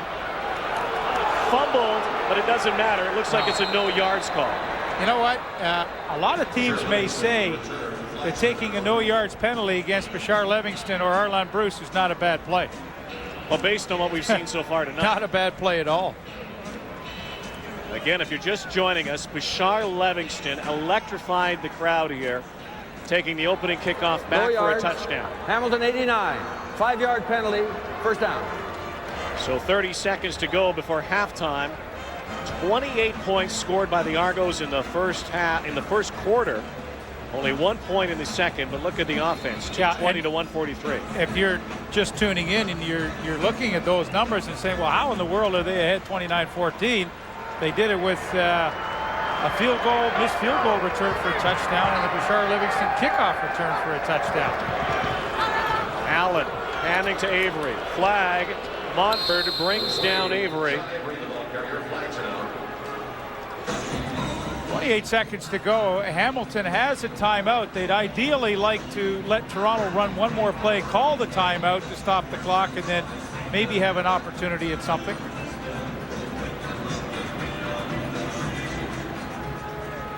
Here's the call. Holding, Toronto 56. Penalties decline, second down. So, I mean, Toronto will run the clock down, and, you know, when they snap it, hopefully they hope it's about 8 seconds to go. But if they run a quick play, Hamilton call timeout, and then you really have a chance to maybe go. You force Toronto to punt for sure. Center Chad Folk with the holding call. Damon Allen still throwing, at least in the shotgun. Hands off instead to Avery. Now timeout fast, right here. And they give it a timeout, 5 seconds to go. Okay, that's good coaching, because now you got Chris Hardy coming in, and he just had trouble handling a snap. And now, I mean, if you've got a kick block in your scheme, this is where you go full blast to try to block it. So that's good coaching. Hamilton did everything right that they wanted to manage the clock and get an opportunity. Special teams coach Jerome Erdman, pretty good Canadian defensive back in his day. Who I'm sure, if he had any hair on his head, would have pulled it out earlier in this ball game. Try to stop Bashar Livingston. Right now, though, thanks to 2 touchdowns by Craig Yeast, equalizing the 2 by Bashar Livingston, Tiger Cats down by 15. And now Hardy is back at his 5. Mike O'Shea gives him some instructions, talks to him there. Could be the final play before halftime. Hardy gets it away. And now the returner could kick it into the end zone as well. Oh, he was thinking about it. Did you see that ball come up? You know, the kicker can kick it back, and, you know, it almost looked like Jason Goss was thinking about it for just a split second. So the Argos have lost Noel Prefontaine for an undetermined amount of time. They lead the ball game 29-14 at the half. You know, under the current playoff format, it has been in place in the Canadian Football League since 1973. How important is a home playoff date? Well, since 73, no Eastern team has ever gone to the Grey Cup, let alone win it, without hosting a playoff game. So that's what's on the line for the Argos tonight. If they can finish the job, They let Hamilton creep back in a little bit there, Schultz, and they've got big play capability, but they got to make sure they're careful in their rally. Well, Jock Limey talked about it earlier that the turnovers could dictate this game. Danny McManus has to be careful that he doesn't continue to throw interceptions, and his judgment as to when a receiver is open and when a receiver is not open has to be more accurate. You have a defensive back trailing, a linebacker closing. That isn't necessarily open. And on this situation, the actual interception, you have 1, 2, 3, 4 Argonauts around the football. If Danny McManus comes out and throws a couple more interceptions, Hamilton's not going to win this game. But if he makes really good judgment as to when a receiver is open, willing to throw the football away rather than chance an interception, Hamilton still has a chance, Jock. Yeah, and they still have a chance in this football Yes, they game. do. And that's, I want to talk a little bit about a little sports psychology and about what goes into all of that. And you know what we just saw in the Red Sox and Yankee series. I don't normally bring other sports into it, but it really is about sports psychology when you're down and you're the underdog. And the approach that the Hamilton Tiger Cats want to take when it's 28-0 in the first quarter is, okay, guys, we got them right where we want them. This is the time where Toronto's going to think, well, this game's over. And you can start plugging away. If you don't make mistakes and you keep working hard, you can get back into the football game. And just like the Red Sox got back into the series, they said, hey, got the Yankees right where we want them. We're down 3-0. We can now come back. And I think that the Hamilton Tiger Cats, the way they're playing right now, this game is far from over. You know, there is a lot to that because it's all about urgency. It's all about playing at the highest emotional level. And sometimes the worst thing that can happen to a team is an early lead. This game is not over. Well, there's been a couple of moments that could have gone either way, and I think right after the opening kickoff return, there was a fumble by Avery. That's correct. Looked very close that it could have been Very ruled a fumble. It was 7-0 at the time. Yes. Yep. Who knows what kind of effect that would have had on the game? Certainly wouldn't have seen 3 consecutive touchdowns by Toronto, I don't think. But regardless, that's where we sit. We asked you in the pregame show, which team do you think has the best chance of knocking off the Alouettes in the East Final? We know Montreal's going to play at Olympic Stadium, and this one's not close. Everybody figures Toronto has the best shot. They've been to the East Final the last 2 years. They'd like to get back there again.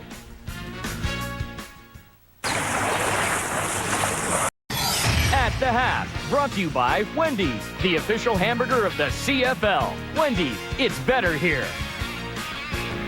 Wendy's Friday Night Football tomorrow night. We're on the air at 9:30 Eastern Time with a pregame show leading up to the Stampeders and the Lions. Team 1040 in Vancouver is reporting that Dave Dickinson will start ahead of Casey Printers, and that's an interesting decision for lots of reasons, but one of them being that the Stamps have given Printers a lot of trouble this season. Well, they really have. I mean, I still stick to my conviction that it's better to have Dave Dickinson coming off the bench than Casey Printers. I'd still go with Printers, but that's just my opinion. I think the key in this game, Joffrey Reynolds, 189 yards against Toronto. Can he duplicate that? And can Calgary have a no-turnover game? But I don't know. Dickinson, Printers, I'll give you this. Dickinson looked magnificent. I'm glad you said it was just your opinion, Schultz. I was going to take issue with your opinion. I mean, Dave Dickinson, how could you go wrong with Dave Dickinson? And what he did last week was amazing. Yes, it was. And for a game that actually has no playoff implications, it's still very intriguing, I think. I mean, we got Kahari Jones, and see if the Calgary Stampeders can't take a little momentum into their next season. And then Calgary, they don't want to go into the playoffs on a slump. They got that Dickinson Printers thing. Lots of interesting things going to happen. BC, sorry. Lots of interesting things going to happen. Yeah, there. BC is locked up first place. They will host the Western Final for the first time since 1999, was it, or 98? One of those two. 99.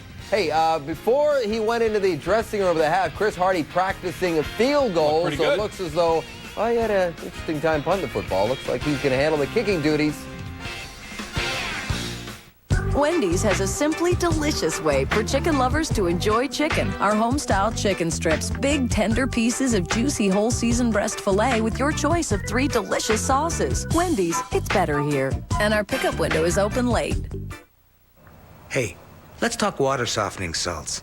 You gotta get the good one. Windsor System Saver Pellets has the real handle, so it's easy to carry. And it has this easy open corner, so it's easy to pour. You gotta get the good one. System Saver Pellets won't bridge or mush up your system. They dissolve evenly and leave no residue. You gotta get the good one. Windsor System Saver Pellets, get the good one.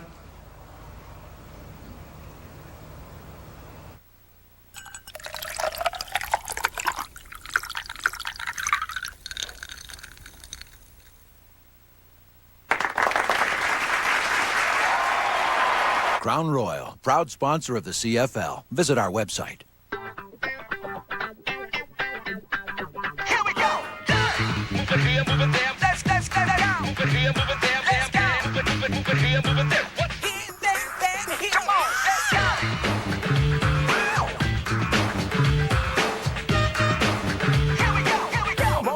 The all-new 2005 Hyundai Tucson with Canada's best warranty. Perfect for whatever, whenever. Growing up, Sonny was always so happy. But then he changed. He started hanging around with the wrong crowd. Then, one day, I heard him talking to his friends about mushrooms. Talk to your parents about Paper Mario, The 1,000-Year Door, and Mario Pinball Land. Rated E for everyone. When we were kids, we didn't even know what Nintendo was. Sorry.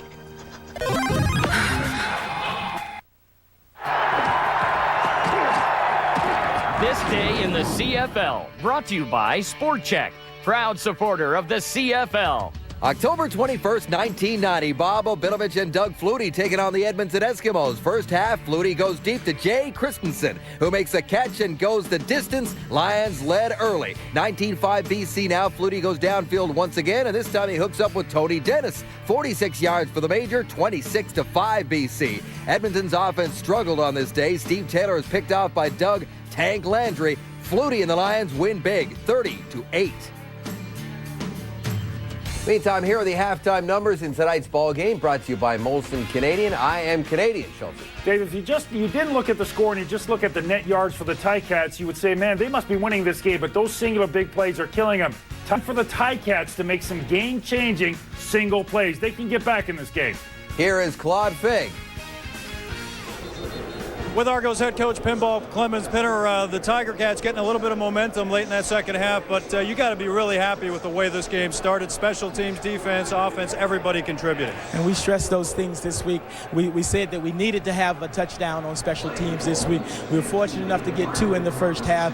Now we just have to keep playing. We've got an injury to Noel Prefontaine, and so that affects us quite a bit in the kicking game. And so we have to come out. Great defense is there, and controlling the football is the key to winning this football game from here.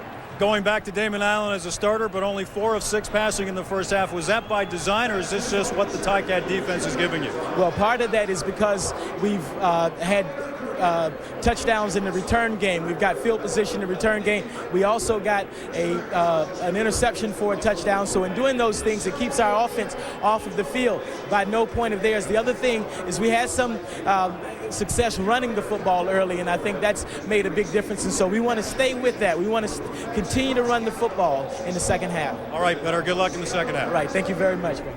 Guys.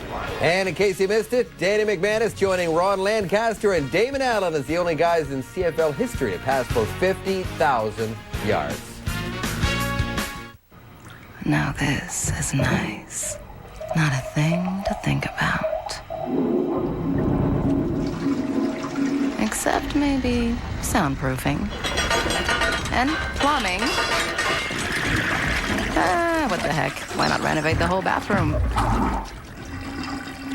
You're a handy woman. You have vision. Make it happen with Rona, the how-to people. The Coors Light Brewing Company salutes the buddy.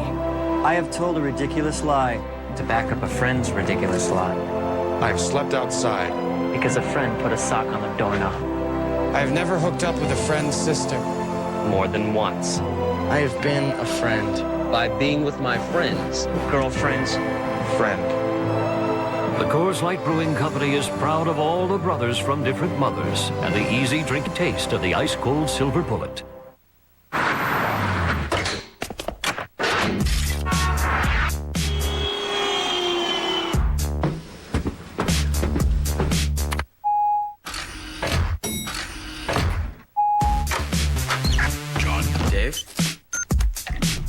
When you deliver for more businesses in Canada than any other courier, you get very good at it.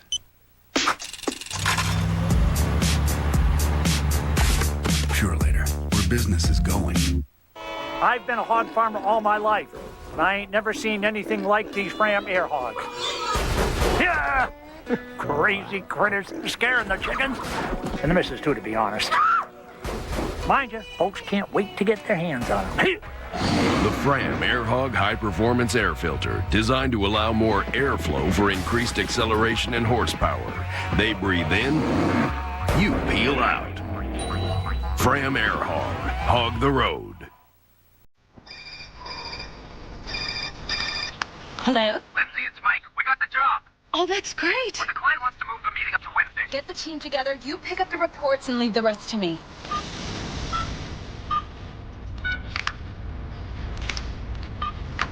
Coffee Center. Hi, it's Lindsay Wright. I need all those reports printed by Wednesday now. Sure, we can do that. Thanks, you're a lifesaver. We're here for you, wherever you are.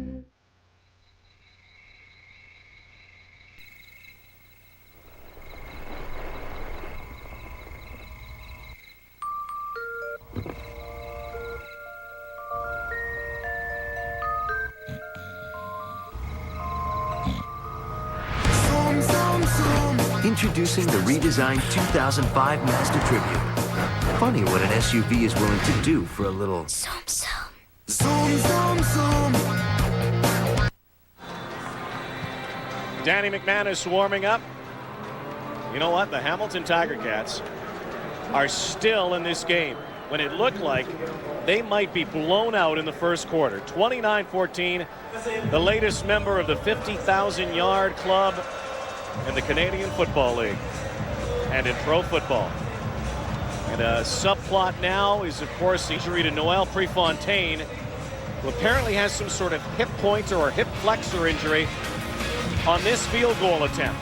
Well, I mean, you know, the word we get is hip pointer, but that looks more like hip flexor there, unless he's very aggressive on covering kicks downfield, and he covered a bunch of kickoffs here in the first half, and he could have maybe had a hip pointer. In comes number 8, Chris Hardy, and this is what he did at halftime while the rest of his teammates were back in the locker room. Chris stayed out for the entire half. He did some punts, he did some field goals, and I mean, he's got a pretty strong leg. I'm not crazy about the punting technique, and that 0 for 1 was back in 2001, a 29-yarder that he missed in Edmonton. But a lot of pressure on him. Noel Prefontaine, we talked about the number 1 punter, the number 1 net punter, had been on a 16-for-16 streak until he missed that first half field goal. So Chris Hardy with some absolutely enormous shoes to fill in this second half. So the teams will change ends. They actually lined up on the wrong side. So Hardy will kick off to the Ticats. And wouldn't this be something if the Ticats stormed back early here, and if they get within a touchdown, this is a completely different ball game. Hardy with the kick. Dondre Gilliam with the ball. Gilliam up to midfield. Dondre Gilliam. And a return of 27 yards. Here are the two legends tonight, McManus and Allen.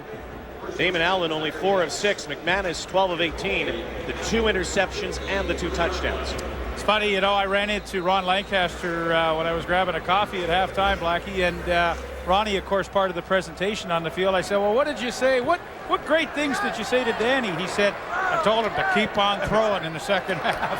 Well, one quarterback to another. The little general, Ron Lancaster. And the little general Lancaster, like Danny McManus, was never too worried about interceptions, and his philosophy pretty much the same as Danny's was. If he threw 5 interceptions in a game but threw 1 critical important touchdown to win, that was all that mattered. And those were the first half possessions. Hamilton got on track late, and offensive coordinator James Parisi, to his credit, has stuck with the game plan even though he was down huge early. 2nd and 8. McManus hanging in over the middle for DJ Flick. And a first down. McManus continues to pile up the yardage here tonight. Well, here's DJ Flick, top guy. Watch how he gets down, and just the hole in the zone opens up right over there. And McManus with terrific time. That's what sets it all up. Here comes the hole, right inside Fletcher, right between Fletcher and Iben. McManus puts it in the hole. DJ Flick goes and gets it. DJ Flick, member of the 1,000-yard receiving club. And Troy Davis with one of his biggest carries tonight. And they are going to try to establish Troy Davis, I'm sure, a little more in this second half. Yeah, one of the keys and the beauties for Hamilton is they do it with 6 blockers because they have Julian Radlin, the fullback. Most teams have to do it with their offensive line to create openings, but Troy Davis has the comfort of big Julian Radlin in front of him, and that time Radlin sealed off. Troy Davis bounces to the outside and quickly back-to-back first downs for the Ticats. McManus with the 2 touchdowns to Craig Yeast. Will he go to Yeast again? Out of the backfield, Davis dodges 1 tackle and has about 7. Well, a good move by Davis to get by Michael Fletcher. Fletcher, number 2, a terrific tackler for the Argonauts. But when you get in the open field, you have to make people miss. He makes Fletcher miss, and he picks up about an extra 4. And again, the key for Ticats right now is they're getting good, solid first down production. Second and about 3.5 here. Boy, do you not feel like after that enormous start by Toronto that old Mo is kind of just slowly crept back towards Hamilton? Yeah. Mo right now, however, is stopped. Troy Davis meets Michael O'Shea, the former Cat. A guy who really has had to live kind of halfway between Hamilton and Toronto during his career. Yeah, and with the Cats and with Cantor right on the center, that protects O'Shea so he can make the play. This is designed, you sell yourself out as a defensive lineman knowing that your 2 inside linebackers, Ivan and O'Shea, are going to make some plays. And that time, the way the defensive line slanted with Noah Cantor right on the center, there's nobody that can get out and block the linebacker, and O'Shea's right there to make the nifty tackle. Well, an hour and a half ago, the Cats would have gone on 3rd and 3. They were down 28 points. Right now, they're trying to get some more points to get even closer. Jamie Borum, straight on kicker, straight through the uprights. And now it's 29-17 Argos in the 3rd quarter. Play Safeway $1 Million Touchdown to win. You could win a fabulous all-inclusive trip for 2 to Mexico from iTravel 2000 to exciting destinations like Puerto Vallarta, Manzanillo, Ixtapa, or Acapulco. Swipe your club card at Safeway today. The house back to the lake. And I could afford it. I couldn't. Hey, Mom. Hey, Scotty. How's dinner with Sarah? Oh, it's good. I'm gonna head over to Jimmy's, and Sarah's gonna head home. Okay. Just don't be too late. Cool. See ya. That's Scotty. Everything all right? Remember our first date? Share more minutes, share more moments with Family Plan. Only from Rogers Wireless. Now, Van Helsing. Your reputation precedes you. Really? With groundbreaking bonus features that take the Van Helsing experience beyond the theater. Own Van Helsing now.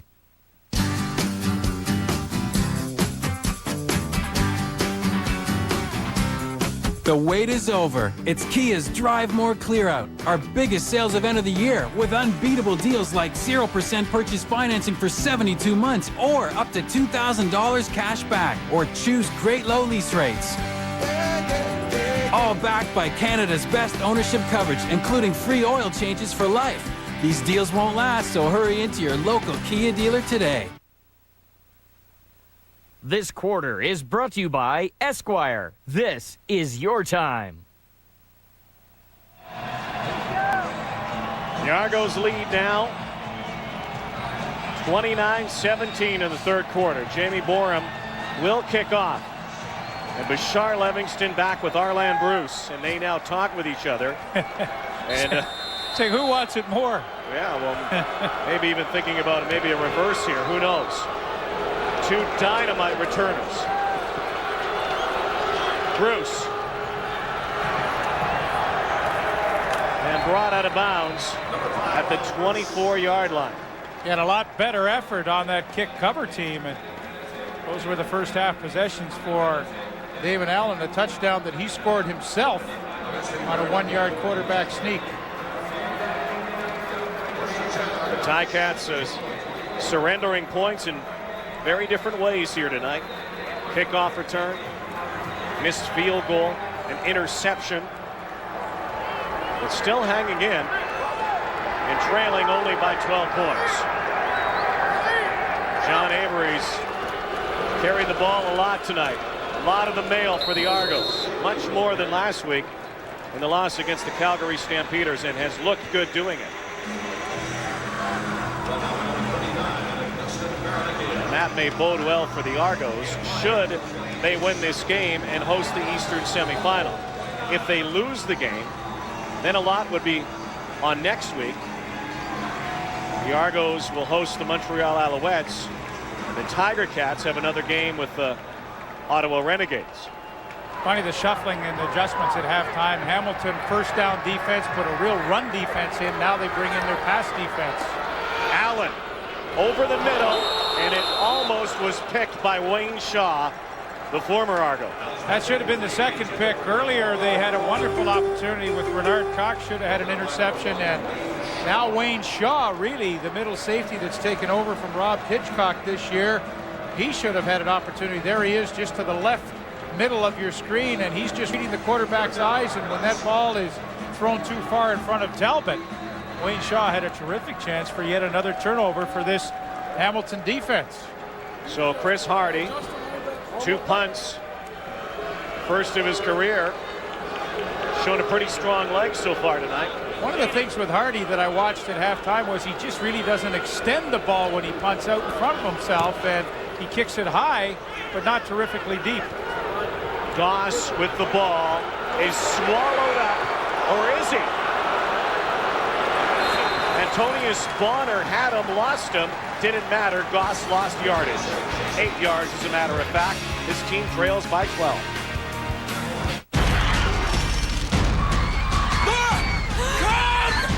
Dad, what should we do? I will come for you. Do you understand me? Oh my God! Hold on!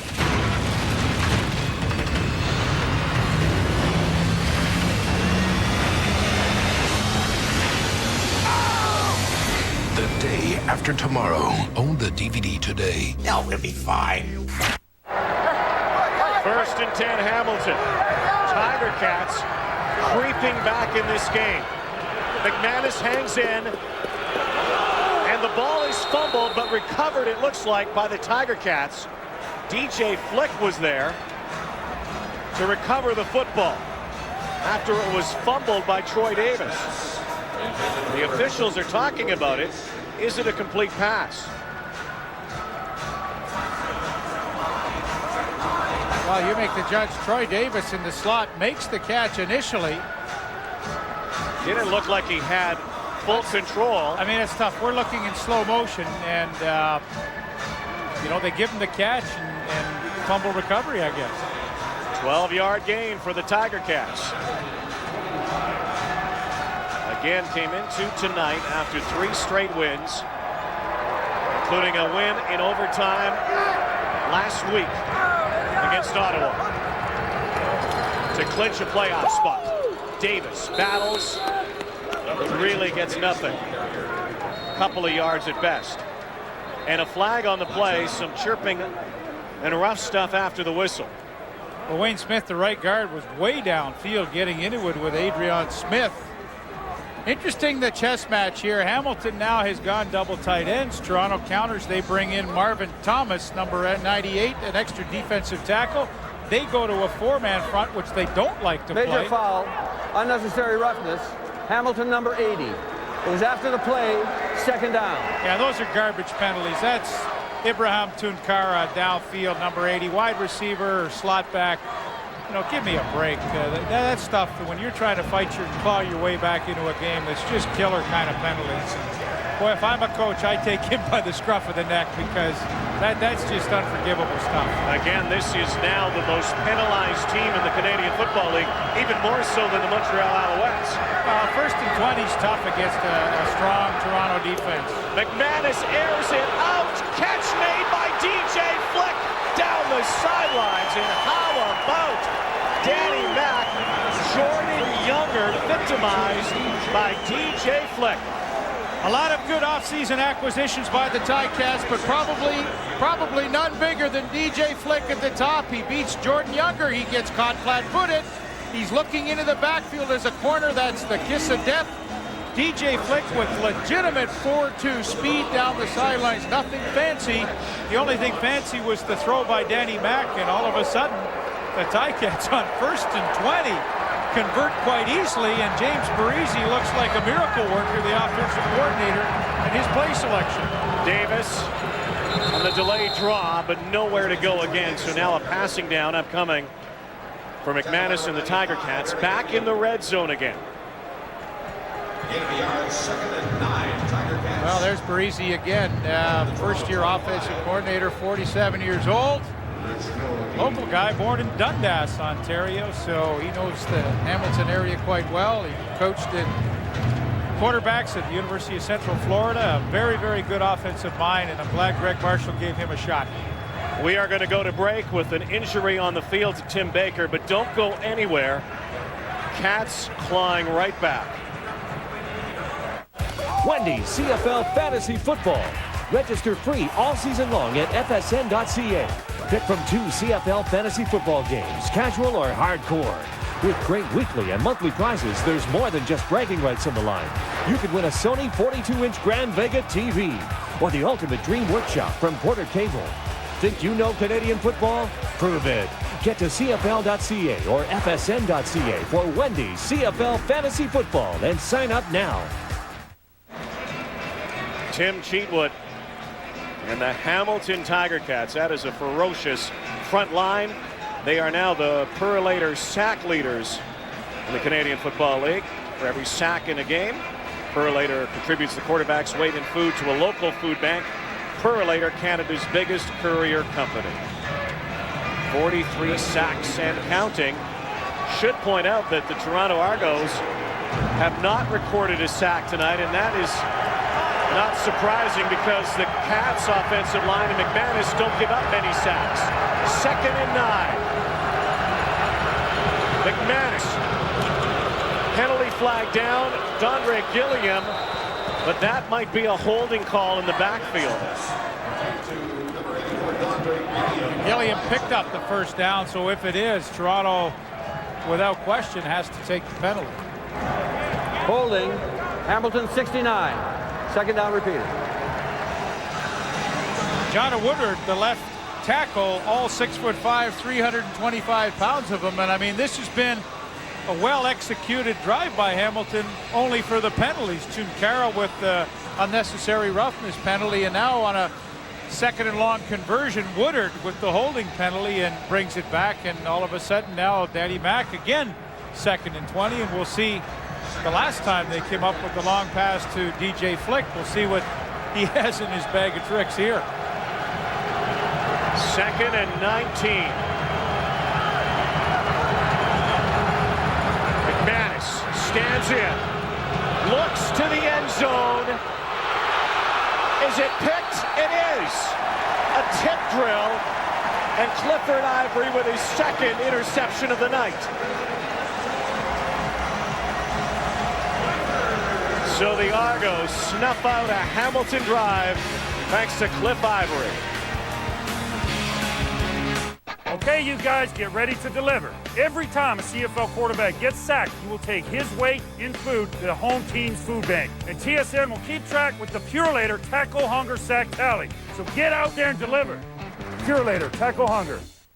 Will my car be ready this afternoon like you promised? Yes. Do you guarantee all your work, even general maintenance? Yes. Winter can be rough on your car, so protect it now with our winter maintenance package. Get an oil change, battery and antifreeze tests, tire rotation, and more for just $39. Trust the Midas touch. You thought you bought a house, but what you really got was the habitat of H2O, the dwelling of dampness. Take charge. You're a handyman. Fix the roof, change the lighting. Add a splash of color.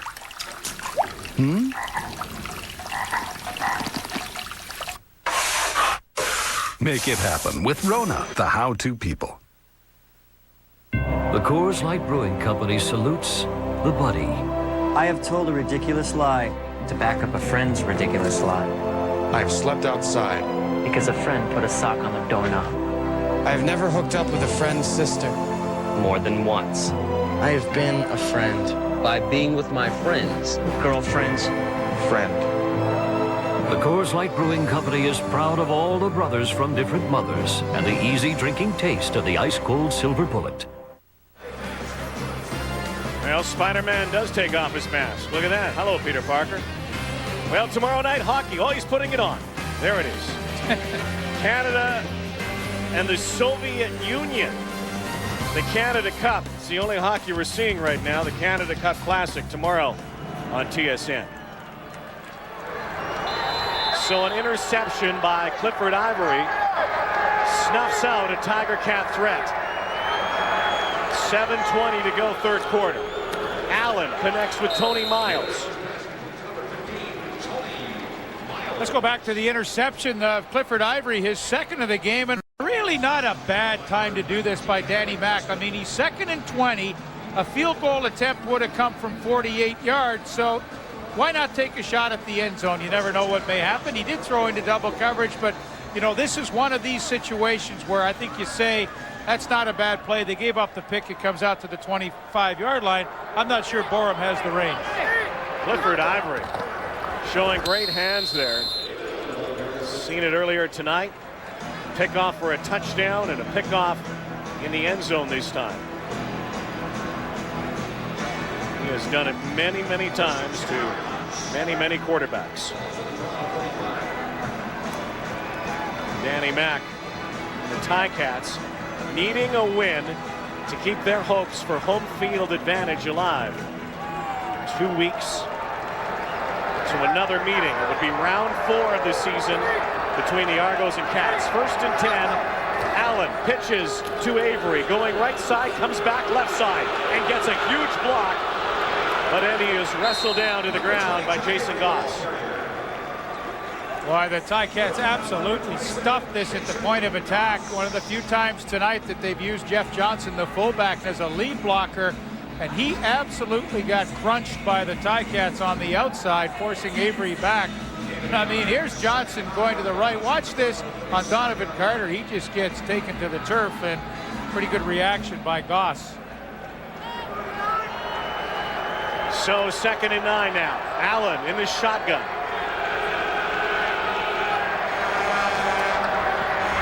Montford the rush. Damon Allen got some pressure there.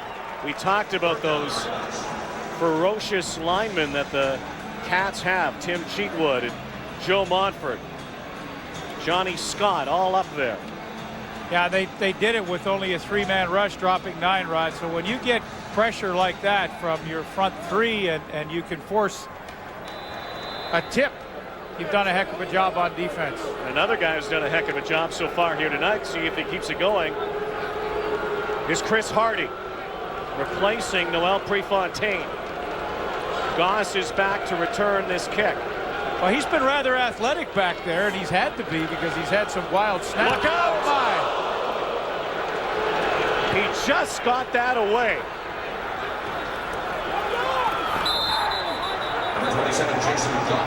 So Goss knocks it out of bounds and gets knocked out of bounds at the same time at the 45. And look at this adventurous ride for Chris Hardy. Well, I think if you're Hardy, you kind of expect this. And he's so athletic, he jumped over Goss and didn't get a roughing the kicker penalty.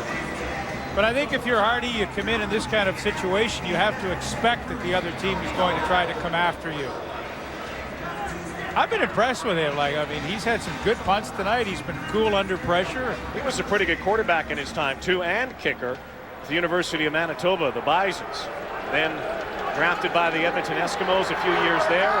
Like so many Canadian college quarterbacks, plays a different position when he gets to the Canadian Football League. Julian Radlin close to a first down as he gets a touch here.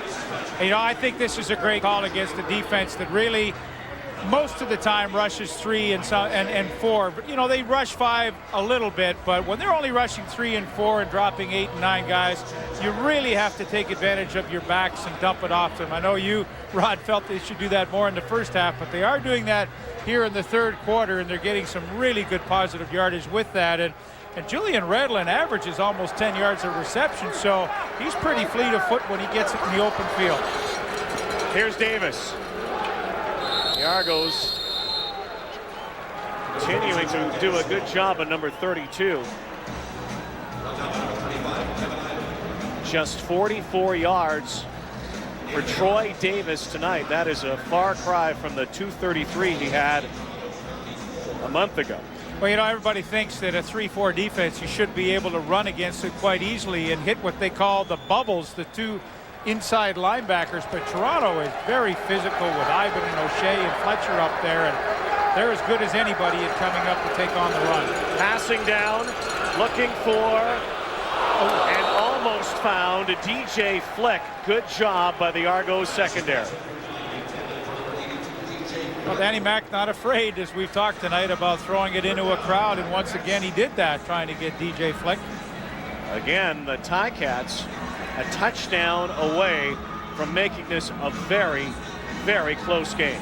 Rich Stubler, the defensive coordinator of the Argonauts, who always has a few tricks up his sleeve. Kind of ironic now with Jamie Borum and Chris Hardy both kicking, Rod, that both from the University of Manitoba. Borum was a safety there. Goes to show you.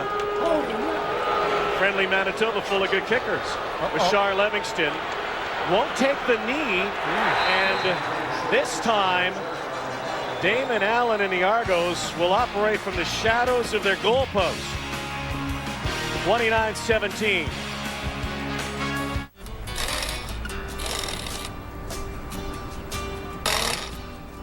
I knew I heard something cool.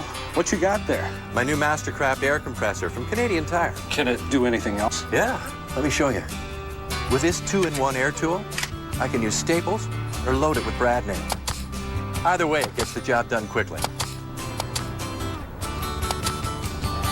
With the ratchet, even the toughest jobs are easy. Ooh.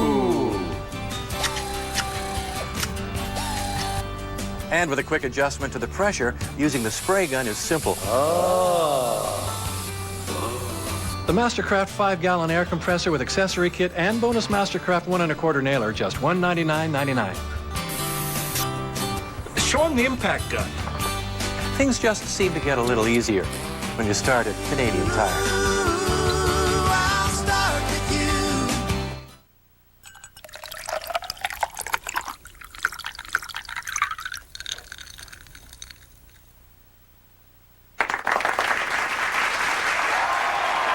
Crown Royal, proud sponsor of the CFL. Visit our website. Reebok, the only brand that hangs in every CFL locker.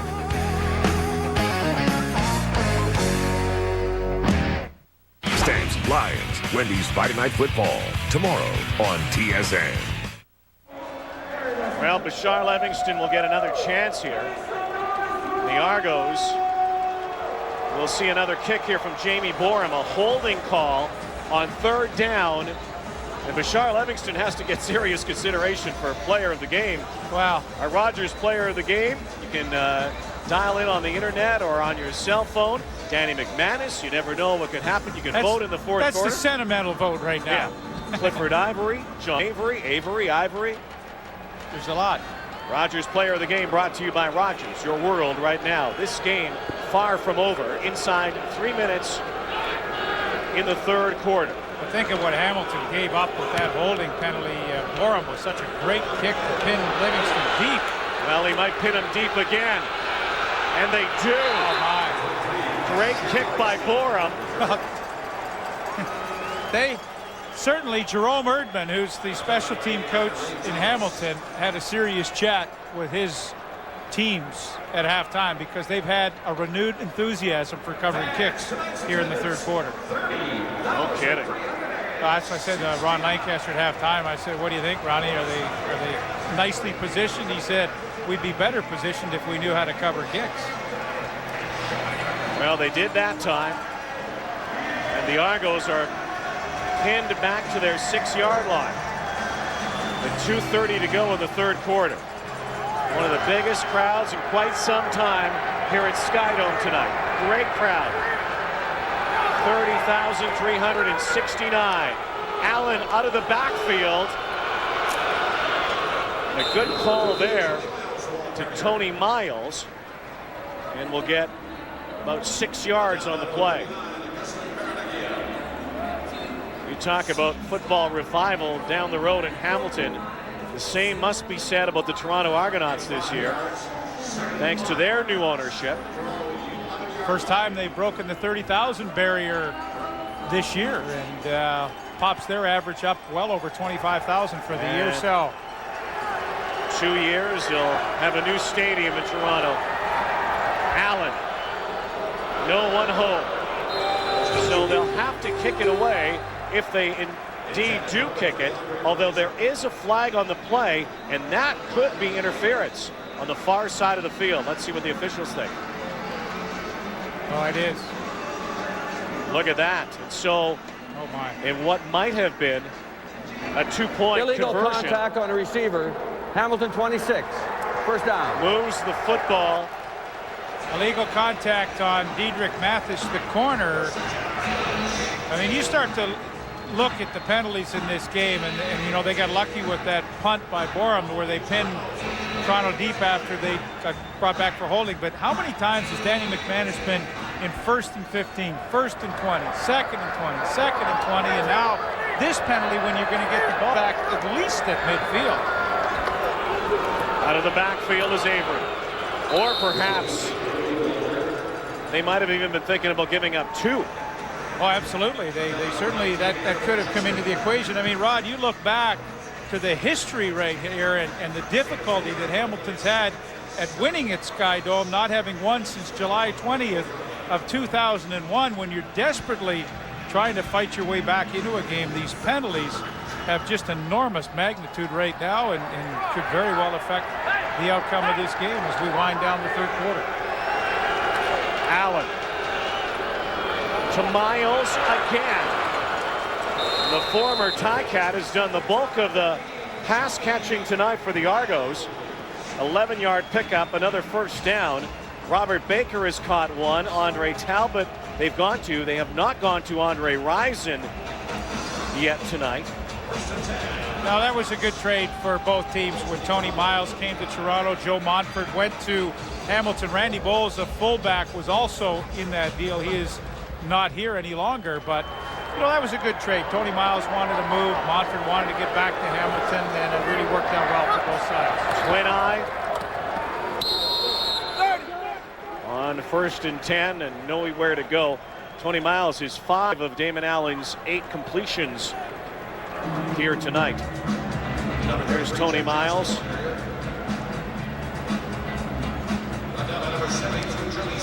Missed 5 games with a fractured left ankle. Tony Miles. They're happy to have Tony Miles back in the lineup. Miles in the backfield. Andre Talbot wide left, and Joe Montford jumped, or was he lured offside? Well, again, you know, if it is Montford, I mean, these penalties are just starting to pile up. Hamilton 53. Second down. Well, you got 2nd and 9, and a tough situation for Damon Allen, who hasn't been overly effective, but essentially Montford gives you a bit of a freebie because now you really bring the run equation back into it, although, I mean, you'll most likely throw, but yet again, you get a 2-dimensional offense where you had them in certainly 1-dimensional. 14 penalties for 124 yards for the Ticats. Allen backpedaling to Miles again on 2nd and 4. Looks like another first down. The end of the third quarter. 29-17 Toronto on Wendy's CFL Live. At the quarter, brought to you by Reebok, the only brand that hangs in every CFL locker. Well, Toronto moving the cane just a little bit, which we have not seen a lot of. And in fact, with all their points, 29 of them, only one offensive touchdown so far tonight, Chris. Right you are, David Randorf, and I think really the third quarter defense for the Hamilton Ticats has played a significant role. Let's take a look at John Avery, totally redirecting the other way. Nice job, Jordan Goss, open field tackle, and then against the pass, Joe Montfort, great finesse move, tips the ball. All the sustained drives right now, this last one by the Argonauts has been enhanced by penalties. Credit Hamilton's defense, good third quarter. And now I want to give some credit to Hamilton's offense, Chris, Yes. and what they're doing to a very interesting Toronto defense. And I want to show you what Hamilton's doing to try and beat them. Here's what Toronto likes to do. They take 3 guys here and then against any 2 receivers into the boundaries. So what does Hamilton do? They run a couple of in patterns to try and keep this cornerback out of the picture. So now it's 2-on-2, a little more even. So here comes the in patterns. Now, they're going to go one-on-one here. And now in Fletcher, instead of going one-on-one, he is looking at the quarterback. And this is the reason why Flick is able to circle in around him into the hole and McManus finds him. It's a nice scheme and a nice way to defeat a defense that's designed to outnumber how many receivers you have into the boundary, Dave. 12 points is not a whole lot, as we all know. We last saw a big rally, I should say, in Montreal with BC coming back down 20 at one point. They didn't have the lead until the very end of the game. So hang in there. There's a lot on the line for both these teams. Fourth quarter coming right up. Now this is nice. Not a thing to think about. Except maybe soundproofing. And plumbing. What the heck? Why not renovate the whole bathroom? You're a handy woman. You have vision. Make it happen with Rona, the how-to people. Well, these are the numbers after 3 quarters of play, and probably a few of the most surprising things is to think that, Hamilton with a great rushing team, only 54 yards. Toronto gives up the most yards of any team, but really, they just haven't been able to do that down so much early. In Toronto, I think offensively, they haven't quite known what to do after being up 21-0 early in the first quarter. Tony Miles wrestled to the turf by Chris Martin. I don't think Damon Allen, looking at those offensive numbers, he's saying, look, I just want to protect the football right here. We had a big lead, and all of a sudden you kind of lull yourself to sleep. Rod, I don't believe he's really thrown a ball more than 20-25 yards downfield tonight. Nothing vertical whatsoever against this Hamilton defense. But he still has looked pretty sharp, Damon Allen, in his comeback game as a starter. And a big stop there by Tim Cheatwood and the Hamilton Tiger Cats will make Toronto kick the football away. Yeah, and watch what Hamilton does on second and short. Cheatwood normally goes this way. Watch how he slashes down, and he creates absolute havoc. I swear they saw something in films that said in this situation they like to run this trap play to the outside to Avery. Cheatwood read it perfectly. He was in the backfield, made the play, and once again, Chris Hardy, the adventure continues as the backup punter tonight. Last time they came very close to blocking this. Goss is back. Sandy Beveridge was the guy last time, 37. High kick. Goss. Down the sideline. Still on his feet and made a lot out of what looked like a loss. 28-yard return, a 39-yard kick. Let's go down to Clark. Clark? Well, guys, you briefly talked about the Purolator sacks leader, and Jim McIntosh, the GM for Purolator in the Toronto area, is here to talk about the Tackle Hunger campaign tonight, which, of course, is donating the weight of quarterbacks in food for every sack that each team gets. And so far, Damon Allen's been sacked 3 times by the Ticats, which means at 190 pounds per, that's 570 pounds to the Toronto Food Bank. You just talk about what your campaign's about. Yeah, sure. As Canada's largest career organization, we're really happy to be able to alleviate hunger across Canada. We're partnered with the CFL. To date this year, we've raised $65,000, 40,000 kilograms of food. We're not done yet. We're real happy to be with the CFL as partners to help people across Canada. Sounds like a great cause, guys. Yeah, it is, and thanks to Purolator, and you can say all you want about the Canadian Football League, and of course the renewed interest in what's happened the last couple of years. Terrific sponsors, benevolent sponsors help too. Mike Morreale on that last play got a first down, and a dump pass this time to Troy Davis. Gets to the line of scrimmage, maybe a little more, half-yard pickup, so McManus will be throwing again. Well, it just seems like other than a few drives when he's had reasonable first down production, Danny McManus has been in second and long the entire evening, and you know, here we go again. 19 and 27, 2 touchdowns, 3 interceptions. That's kind of been the career ratio, actually. McManus out of trouble, into coverage, and almost more trouble as he was looking for Fleck. Well, tough to second-guess Danny McManus because he's had such a brilliant career, but as he broke loose and broke containment, he had some room himself. Now, he's not the fastest guy in town, but right here he has a little bit of room with Troy Davis in front, and he had Mike Morreale underneath, but again, into double coverage. I mean, you're asking DJ Fleck to make some kind of miraculous play on the football that he just wasn't capable of doing. So McManus and the Ticats trying to pin the Argos again. Bashar Livingston back at his 3-yard line.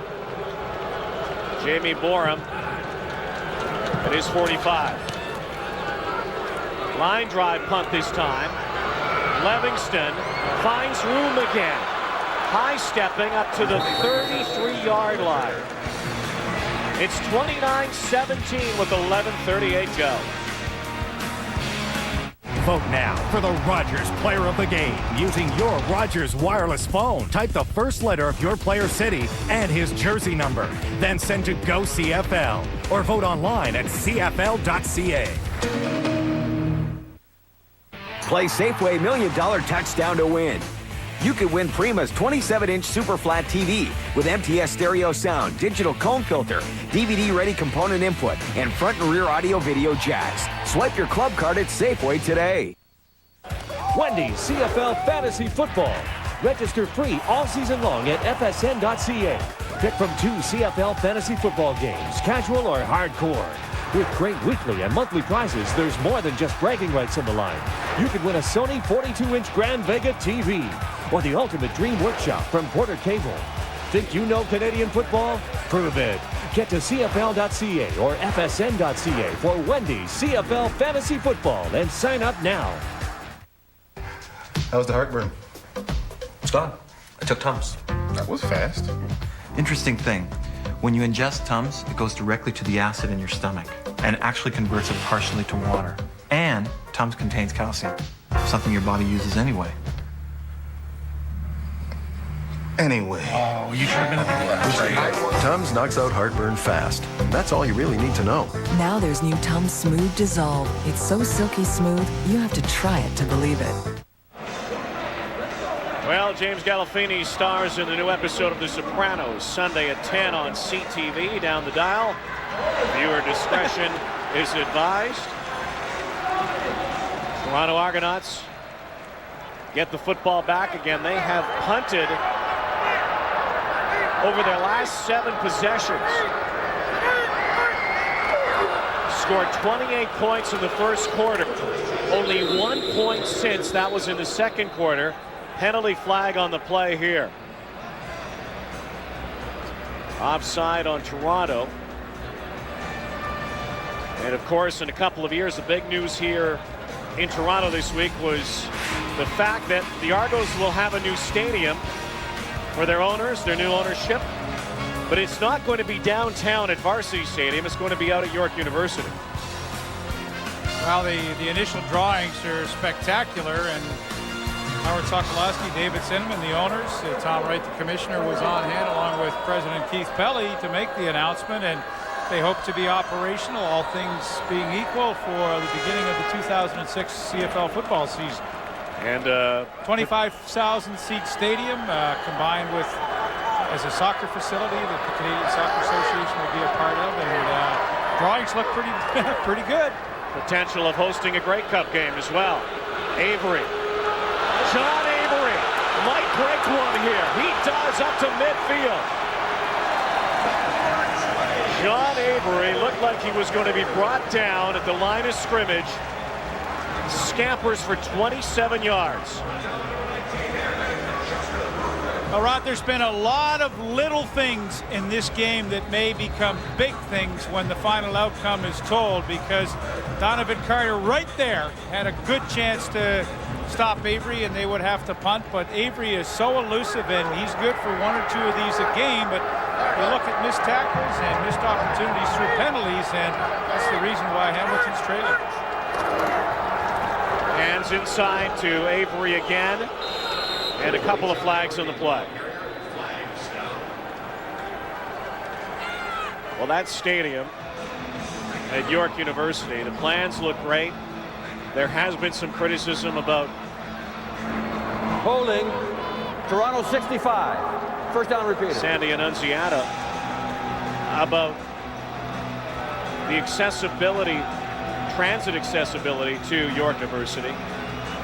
For some people, especially the Sky Dome, so available to people on subway lines. What will be accessible, though, is a lot of parking. Yeah, I believe they said there's something like 10,000 spaces on the weekend when the students aren't at school.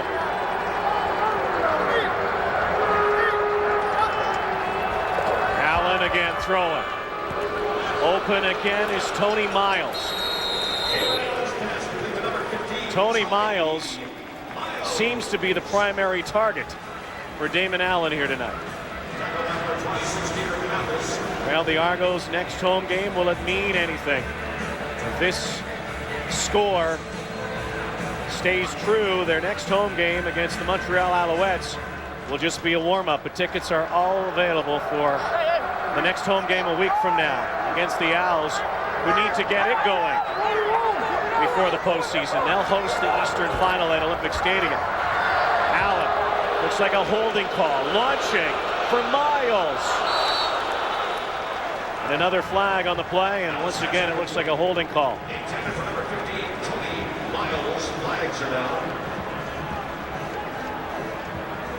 And that game next week. Holding. Toronto 67. Penalties decline. Third down. Could mean a lot or could mean nothing, depending on the final score. And also for Hamilton, if this score stays the way it is, we might see large diets next week of some backups. Well, you know, I'm not so sure that'll happen, Rod, because for the simple reason that, you know, it is Toronto and Montreal. Toronto obviously would anticipate they would win a semifinal and would go down to play in Montreal. And to me, and as a player, these are all precedent-setting games. Even though it may mean nothing in the standings, it will mean a whole lot for getting the upper hand mentally when you go to play a team. You don't want to go into the postseason on a downer. And that's what Montreal's doing right now. I mean, they've lost 3 in a row. And they've got Ottawa at Olympic Stadium this weekend. Hardy, short kick this time. Out of bounds. Around the 30-yard line. Ticats trying to scrape back.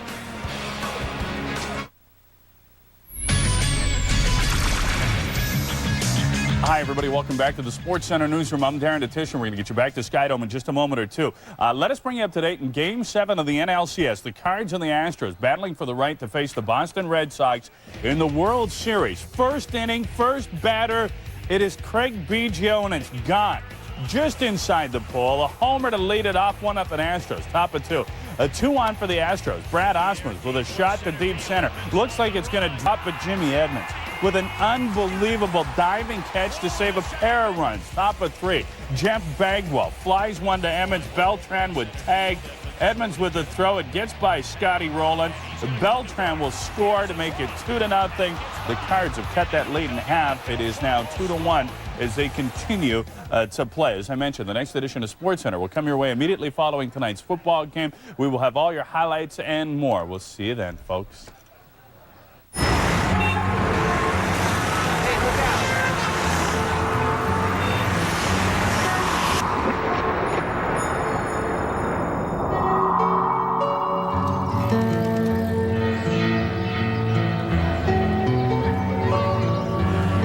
Suddenly, everywhere you want to go seems a lot closer. Introducing the American American Express Aeroplan Plus cards.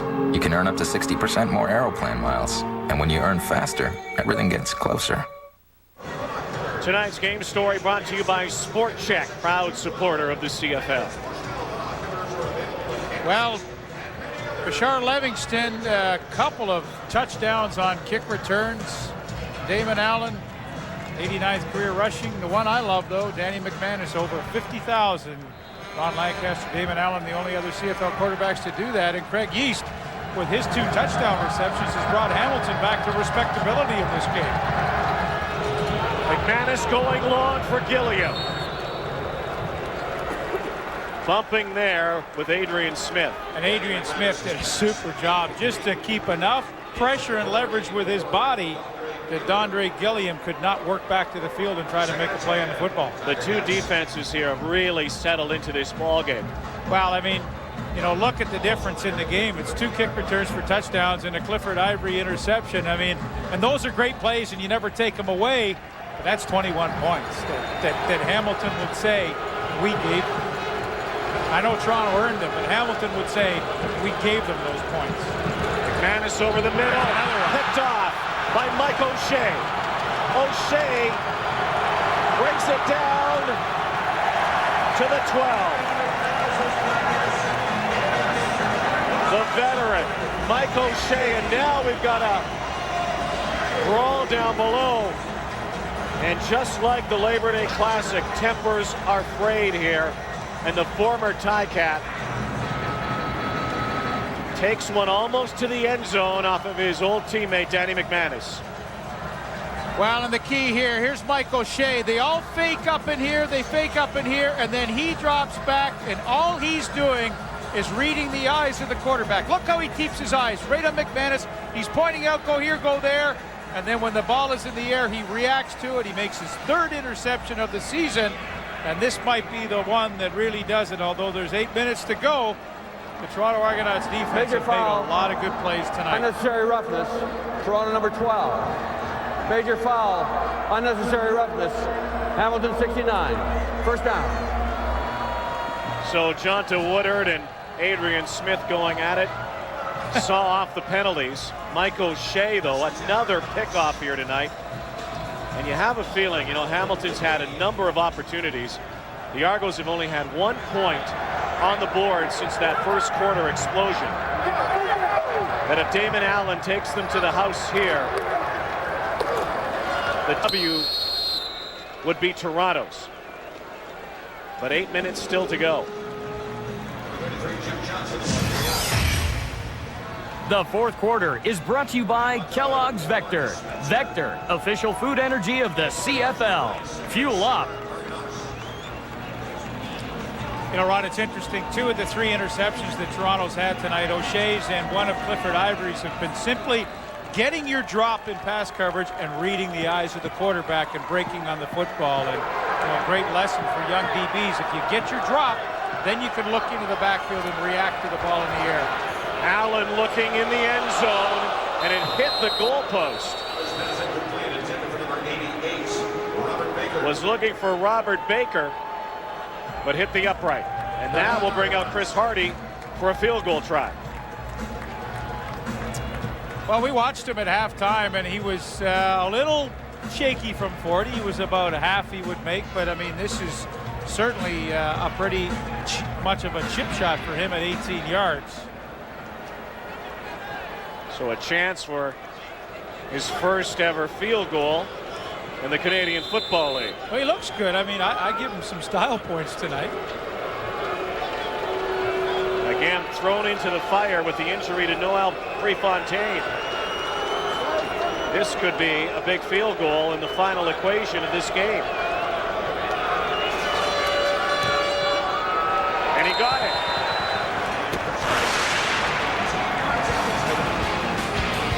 So the lead is now 15. Take the Vector CFL Challenge to get into game shape and to burn and earn your free Vector heart rate monitor, a $30 value.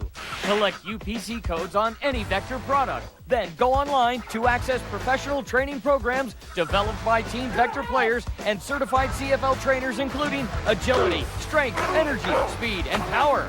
Burn your way through 5 training programs and you'll earn your free Vector heart rate monitor. So take the Vector CFL Challenge, fuel up, and get into game shape. The Coors Light Brewing Company salutes the buddy. I have told a ridiculous lie to back up a friend's ridiculous lie. I have slept outside because a friend put a sock on the doorknob. I have never hooked up with a friend's sister more than once. I have been a friend by being with my friends, girlfriends, friend. The Coors Light Brewing Company is proud of all the brothers from different mothers and the easy drinking taste of the ice-cold Silver Bullet. Wendy's has a simply delicious way for chicken lovers to enjoy chicken. Our home-style chicken strips. Strips done Wendy's way. They're 3 big, tender pieces of juicy breaded whole season breast filet flavored with our own blend of home-style seasonings. Delicious by themselves or dipped in one of our 3 tasty sauces. Creamy Heartland Ranch, Deli Honey Mustard, or spicy Southwest Chipotle. Wendy's home-style chicken strips. It's better here. And our pickup window is open late. Well, the Hamilton Tiger Cats need a couple of touchdowns if they want to give themselves any chance at hosting the East semifinal in a couple of weeks. Rob Hitchcock knows what home field advantage will mean in the postseason. It's huge to a team with designs on a Grey Cup.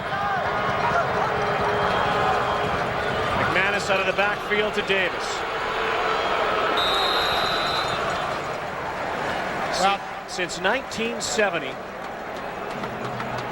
only the Montreal Alouettes have gone to a Grey Cup game without home field advantage.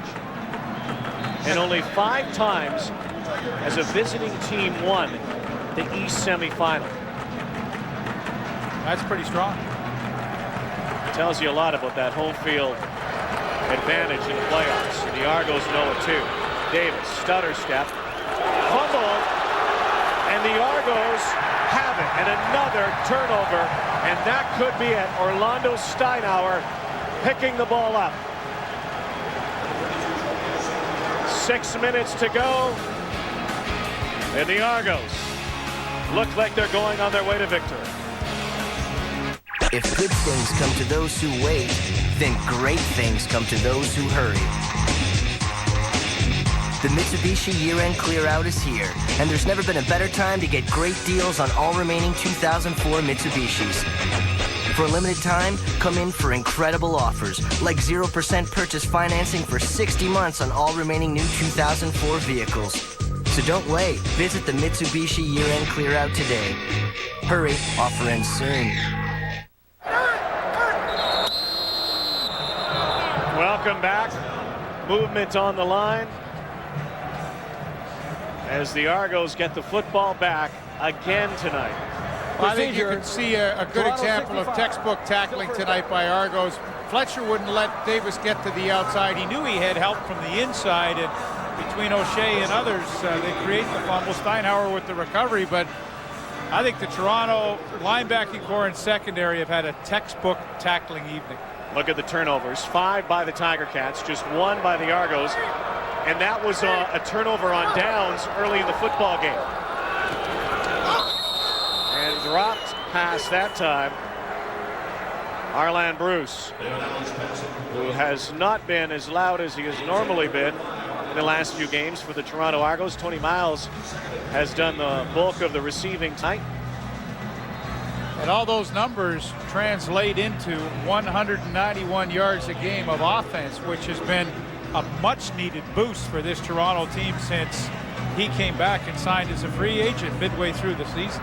Team that desperately needs offense. 2nd down and 15. Allen looking end zone. For Miles, no. Boy, Diedrich Mathis was pretty cool on that play. He had nice position on the outside hip. Came over the top at the end to knock the ball away, but that That was pretty cool. He was under fire deep in the end zone. So now Chris Hardy's going to come out and try to make it 2 for 2 on field goals as an Argo.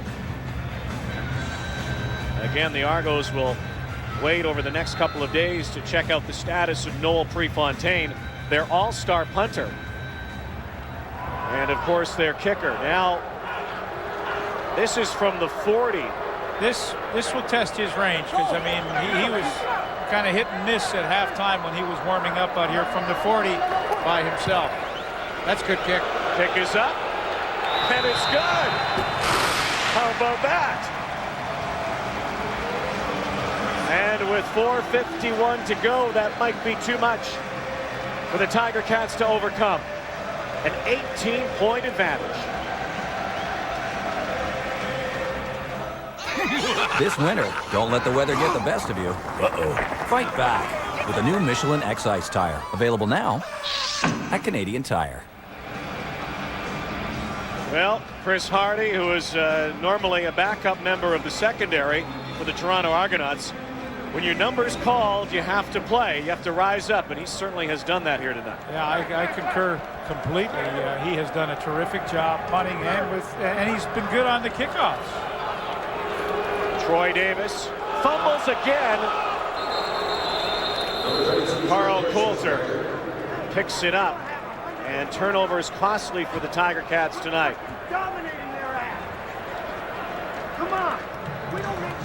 Well, it's been an interesting game. The Ticats in the second quarter came alive and really made it an interesting contest for the most part. But penalties and turnovers really have hurt Greg Marshall's team tonight. They had a chance to get back in. They were close. They were 12 points at one stage. McManus open as yeast.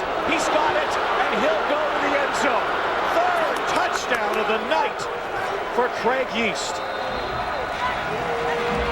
75 yards. Danny McManus says 1 point or 2. My, oh my.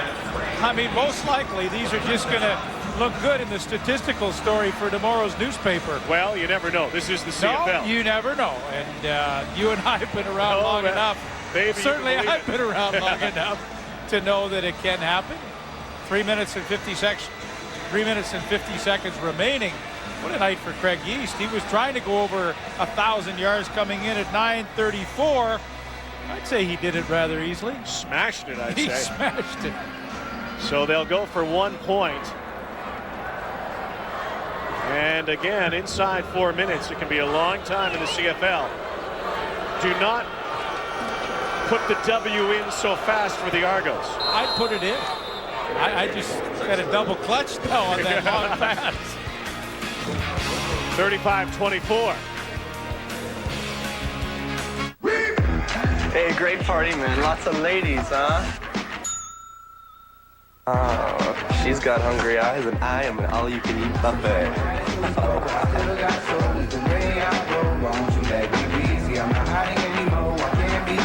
Your hatred's not affecting me, so make you love the way I roll it down.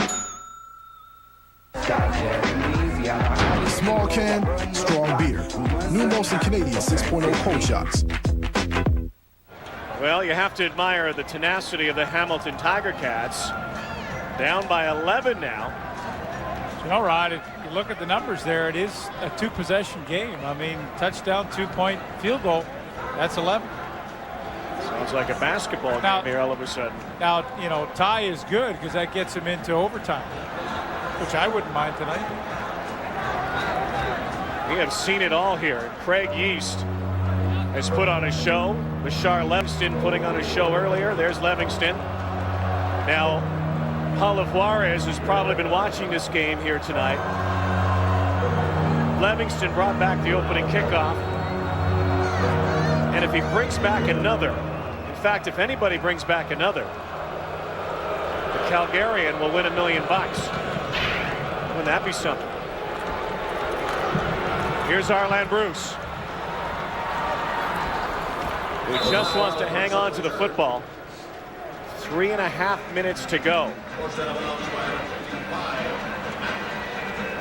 Well, Craig East with 3 touchdown receptions tonight. You know, he was just under 20 yards coming in a catch tonight. Now he's right on 20 yards a catch, and there's how he ranks with the other receivers in the league. His buddy Archie Amerson, who's not playing tonight, is right up there as well. And what a year Jason Tucker's had in Edmonton. I mean, is he not exciting to watch?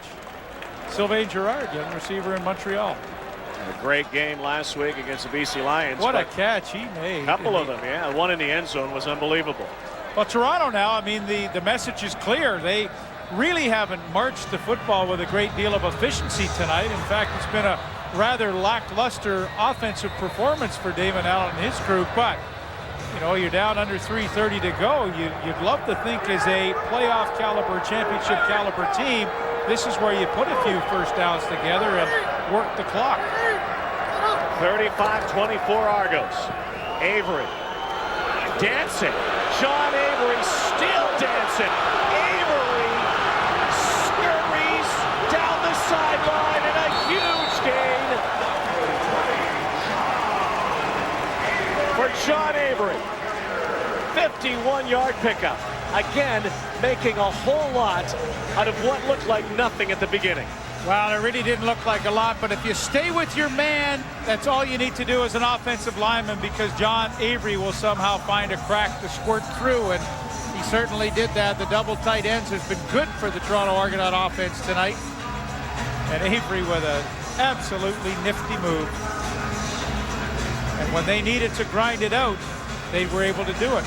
100-yard plus evening for John Avery, who's having the kind of night that Troy Davis had on Labor Day. Kent Austin shouting signals, an 11-point Argo lead and a timeout on the field. Vote now for the Rogers Player of the Game using your Rogers wireless phone. Type the first letter of your player's city and his jersey number. Then send to Go CFL or vote online at CFL.ca. How did it come to this? All these different antifreeze formulas, all these different colors. This stops now. Big Yellow's taking over. What are you talking about? Trust me, Sally. Trust Prest owners go for all makes, all model cars. Big Yellow don't take over. I take over. New Formula Prestone. Good for all makes, all model cars. Mixes with any color antifreeze. Oh, Big Yellow could take over. You know, whichever. Trust Presto for your own protection. You thought you bought a house, but what you really got was the habitat of H2O, the dwelling of dampness. Take charge. You're a handyman. Fix the roof, change the lighting. Add a splash of color.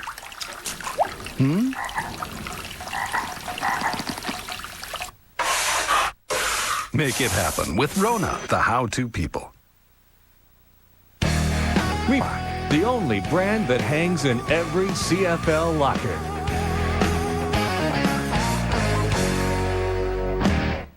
Stamps, Lions, Wendy's Friday Night Football, tomorrow on TSN. Well, it is the second last week of the season, and then the playoffs. Wendy's CFL Live. Blue Bombers in Edmonton to play the Eskimos. 3:30 Eastern, 12:30 Pacific time, Sunday on TSN. Final 3 minutes here at Skydome tonight. And the Argonauts threatening to add some more points to their total here. Tiger Cats looking for a hold. And they are going to need some kind of finish if they have any hopes of hosting this semifinal in a couple of weeks. Avery gobbled up. Marcus Spencer. And the East, of course, looks like it's going to be Montreal, Toronto, Hamilton, Ottawa. The West, we know BC will finish first. And then go figure. Edmonton, Winnipeg still in. Saskatchewan holding the advantage right now for second place. Second and 13. They'll keep it on the ground. Avery bursting outside. And A hard hit there. Better than Justin with the hit on John Avery. And once again, Chris Hardy, who has never kicked a field goal, has had an attempt in the past, but has never made one successfully, is 2 for 2 here tonight and could make it 3 for 3, and more significantly make it a 2 converted touchdown lead. Well, he has looked very smooth. I mean, his technique on these field goals is great. He's got good timing, and it's been fun to watch. I mean, because he's been thrust into a very, very difficult situation. From the 30. He's good again. Guess what? Chris Hardy, 3 for 3. And you might have thought that Noel Prefontaine's injury would have spelled some doom here tonight for the Argos. Take away those 9 points, and Greg Marshall's team really only needs a converted touchdown. 10 wins. Are you giving it to him now? Yep, I'm giving it to him now. All right. Minute and 50 to go. And now the challenge becomes, when would they play the semifinal? There's a concert here at Sky Dome on Sunday the 7th, and they're talking Friday the 5th now. It looks like Friday the 5th. Which brings up the Wiggles are in town. The Wiggles are, yeah, you'll be there front row, I'm sure, for the children's concert. I mean, football fans are hating that move, but my kids love the Wiggles. Well, you know, the interesting thing it brings up is that to finish the season, Toronto hosts Montreal here next week, and we'll have that for you on TSN. But if they, in turn, then have to play on the Friday night, that means Toronto will have 8 days between games. Hamilton finishes their season, I believe, on Saturday night. So they have 2 days less to get ready. So a little unfair to the Ticats in that regard. Cats need a touchdown quickly, then an onside kick, and really a couple of Hail Marys here. But get ready for round number 4 in the playoffs. And if the Tiger Cats showed anything here tonight, is that they will not roll over. No, they won't. And I think, you know, I think whether they can correct it or not is one thing, but they must know that, you know, they trail by 14, but they had so many bad things go against them. I mean, the penalties were atrocious at terrible times, and the turnovers, 5 of them, you know, you like to think that you can correct that, although with Danny Mack, I mean, he sometimes will cough it up. But so you get turnovers, you get terrible penalties, and you get kick returns for touchdowns. You got to say to yourself, look, we can fix these things. Those 2 touchdowns by Bashar Livingston are the difference in the ball game right now. Without question. The only offense generated by the Argonauts, offensive touchdown, was a 1-yard plunge by Damon Allen. You see, though, I think, though, the difficult thing is when you're up, as I said earlier, when you're up that many points early in the game, all of a sudden you start thinking, like, you know, don't do anything stupid here. Don't turn the ball over. And they haven't. Maybe once on downs, but I think that's almost equally as tough to play offense in that situation from early in the game than if you're trying to catch up later. Hard to hold a big lead. It is. DJ Flick out of bounds. So, again, Danny McManus, you know he will not give up till the final gun.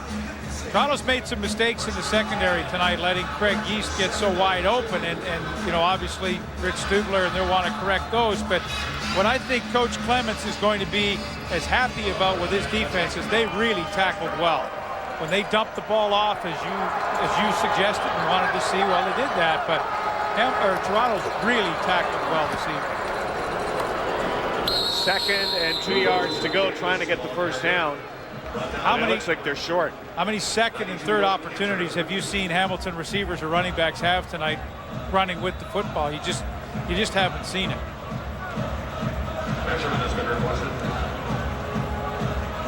Again, 1 week to go. Toronto hosts Montreal. Hamilton plays Ottawa.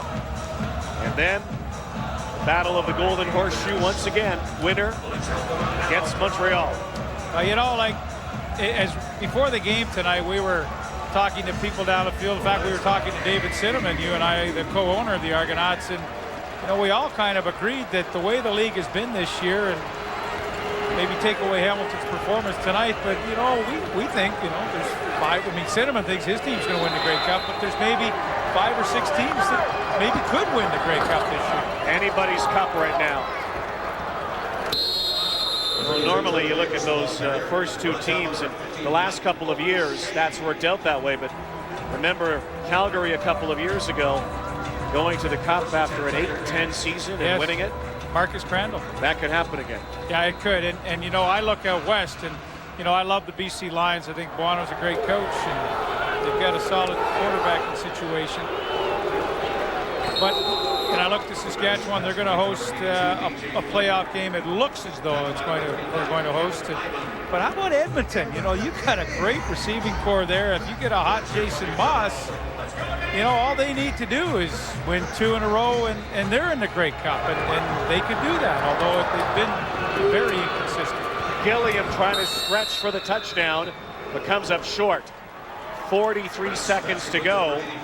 The Cats score and get an onside kick. There still is a shot. There still is some hope, albeit a glimmer. Well, and into the end zone. So here we go. So now we look for the onside kick. Again, the Ticats will not go down without a fight. And that might be a precursor for November the 5th, if that indeed is the date of the Eastern semifinal. So they've got to make this extra point here. And then what I think is one of the most exciting plays in football is the onside kick. And Danny McManus has been the king of the comebacks through the years. Well, they have their timeout still in place.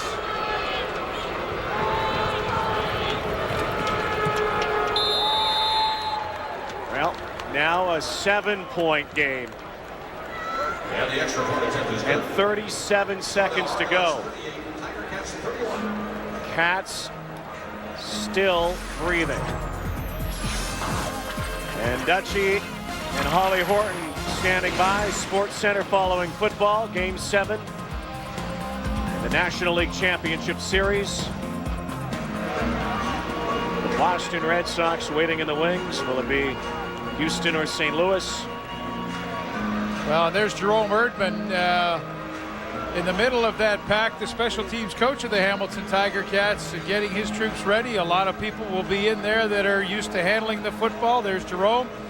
And on the other side of the coin, the Toronto Argonauts will counter with their hands team.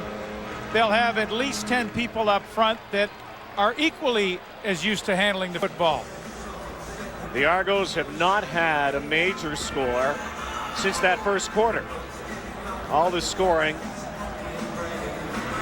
via Chris Hardy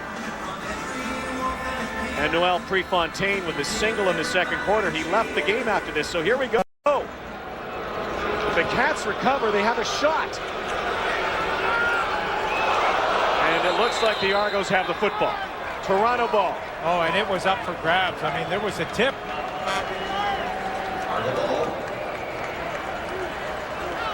And was it Steinhauer? Robert Baker was in the mix. Let's take a look. Well, a good kick by Borum. I mean, nice and high where his team can get down underneath it. The ball is tipped by Steinhauer, and Baker makes the recovery. If Robert Baker isn't there, that's knocked out of bounds by the Cats. It's their ball. That was a fabulous kick. I mean, that had tons of air time, and I mean, I truly think that is one of the most exciting plays. Well, now the Argos with 36 seconds should be able to take it down.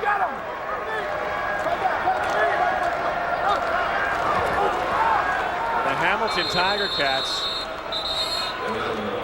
and Argos do not like each other very much. Remember the bad blood from Labor Day. They might best keep their tempers under control and get ready for the Eastern semifinal. And I know the Argos are thinking, you know, we had a big lead on this Tiger Cat football team and almost let them come all the way back. Again, I think Hamilton will go away saying, you know what, this could have been our game. For Pinball Clements, again, one of those situations where offensively you just kind of lull yourself to sleep with all those touchdowns being scored on special teams and by your defense. Well, again, maybe there is a concern about the Argonauts offense, and it has not been a good offense all season long, last in points, yardage, and first downs. Well, I think tonight more than anything for Coach Clements and Kent Austin, the offensive coordinator, the strategy has been, you know, really kind of what slowed them down a lot, because I bet you they've been in double tight end 60% of the time tonight, and that's more conducive to the running the football, and you better be getting a lot of yards if you want to keep drives going. If there is a real positive for their offense, though, number 20, John Avery. Talk about a redeeming game after last week against Calgary. Oh, look at that. Look at that passing yards, almost 300 yards more for Danny McManus. Well, I guess the difference is Toronto hasn't had to throw. Damon Allen better look out. Well, they'll call timeout right now. 12 seconds remaining. So 12 seconds. And now, with Chris Hardy coming in. This is still not over. Another little beef. And again, more jawing. Damon Allen knew he had to eat some of that clock, but the quarterback got hit again. Yeah. And I don't believe Hamilton has used their timeout. So Jason Goss will go back. Damon Allen looking to the sidelines. And once again, into the fray comes Chris Hardy.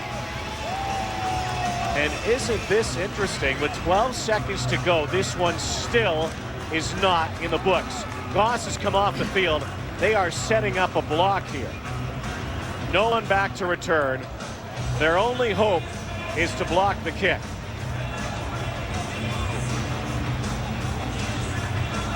Now Goss was on the field. He's walked off. Hardy talking with Mike O'Shea, and they are going to bring this clock down as much as they can as well, but you're going to have to get it away because the clock is stopped at 12. No one back. Hamilton looking to block and boot it away. 7 seconds. But get on it. Better get on it. And a flag on the play. So they will, if this is against Toronto, get one more play. If it's against Hamilton, it's game over. Kind of a strange lineup that you wouldn't have one guy back just to try to save a few seconds. Get out of bounds as quick as you can. Now here's the official. It's against Toronto. It's no yards. So there will be one last chance. No yards. Toronto 45. 5-yard penalty. First down. For Danny McManus and the Hamilton Tiger Cats. And there'll be Toronto Argonaut defensive backs that will not show up in the game film tomorrow. They'll be so far back. You know that old saying about the opera not being over? There aren't too many fat ladies that sing in the CFL. This is never over. Well, and again, in one of these situations, you may want to start to try to throw the ball about 15 yards and then start the lateral game going, and that's what they're going to do. Moriali. There you go. Throwing it, fumbled, game over. Argos win. Argos win second place in the East, and they will host the Hamilton Tiger Cats. The finals 38-31. They played 3 this year, the two teams. And hang on, is there another flag? There is. Offside pass. Hamilton 18 is declined. That's it. Get ready for game 4. Ticats Argos in the Eastern semifinals.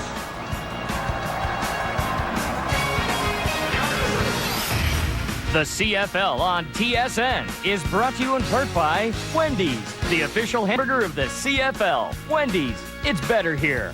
By Molson Canadian, I am Canadian. By Rona, the how-to people.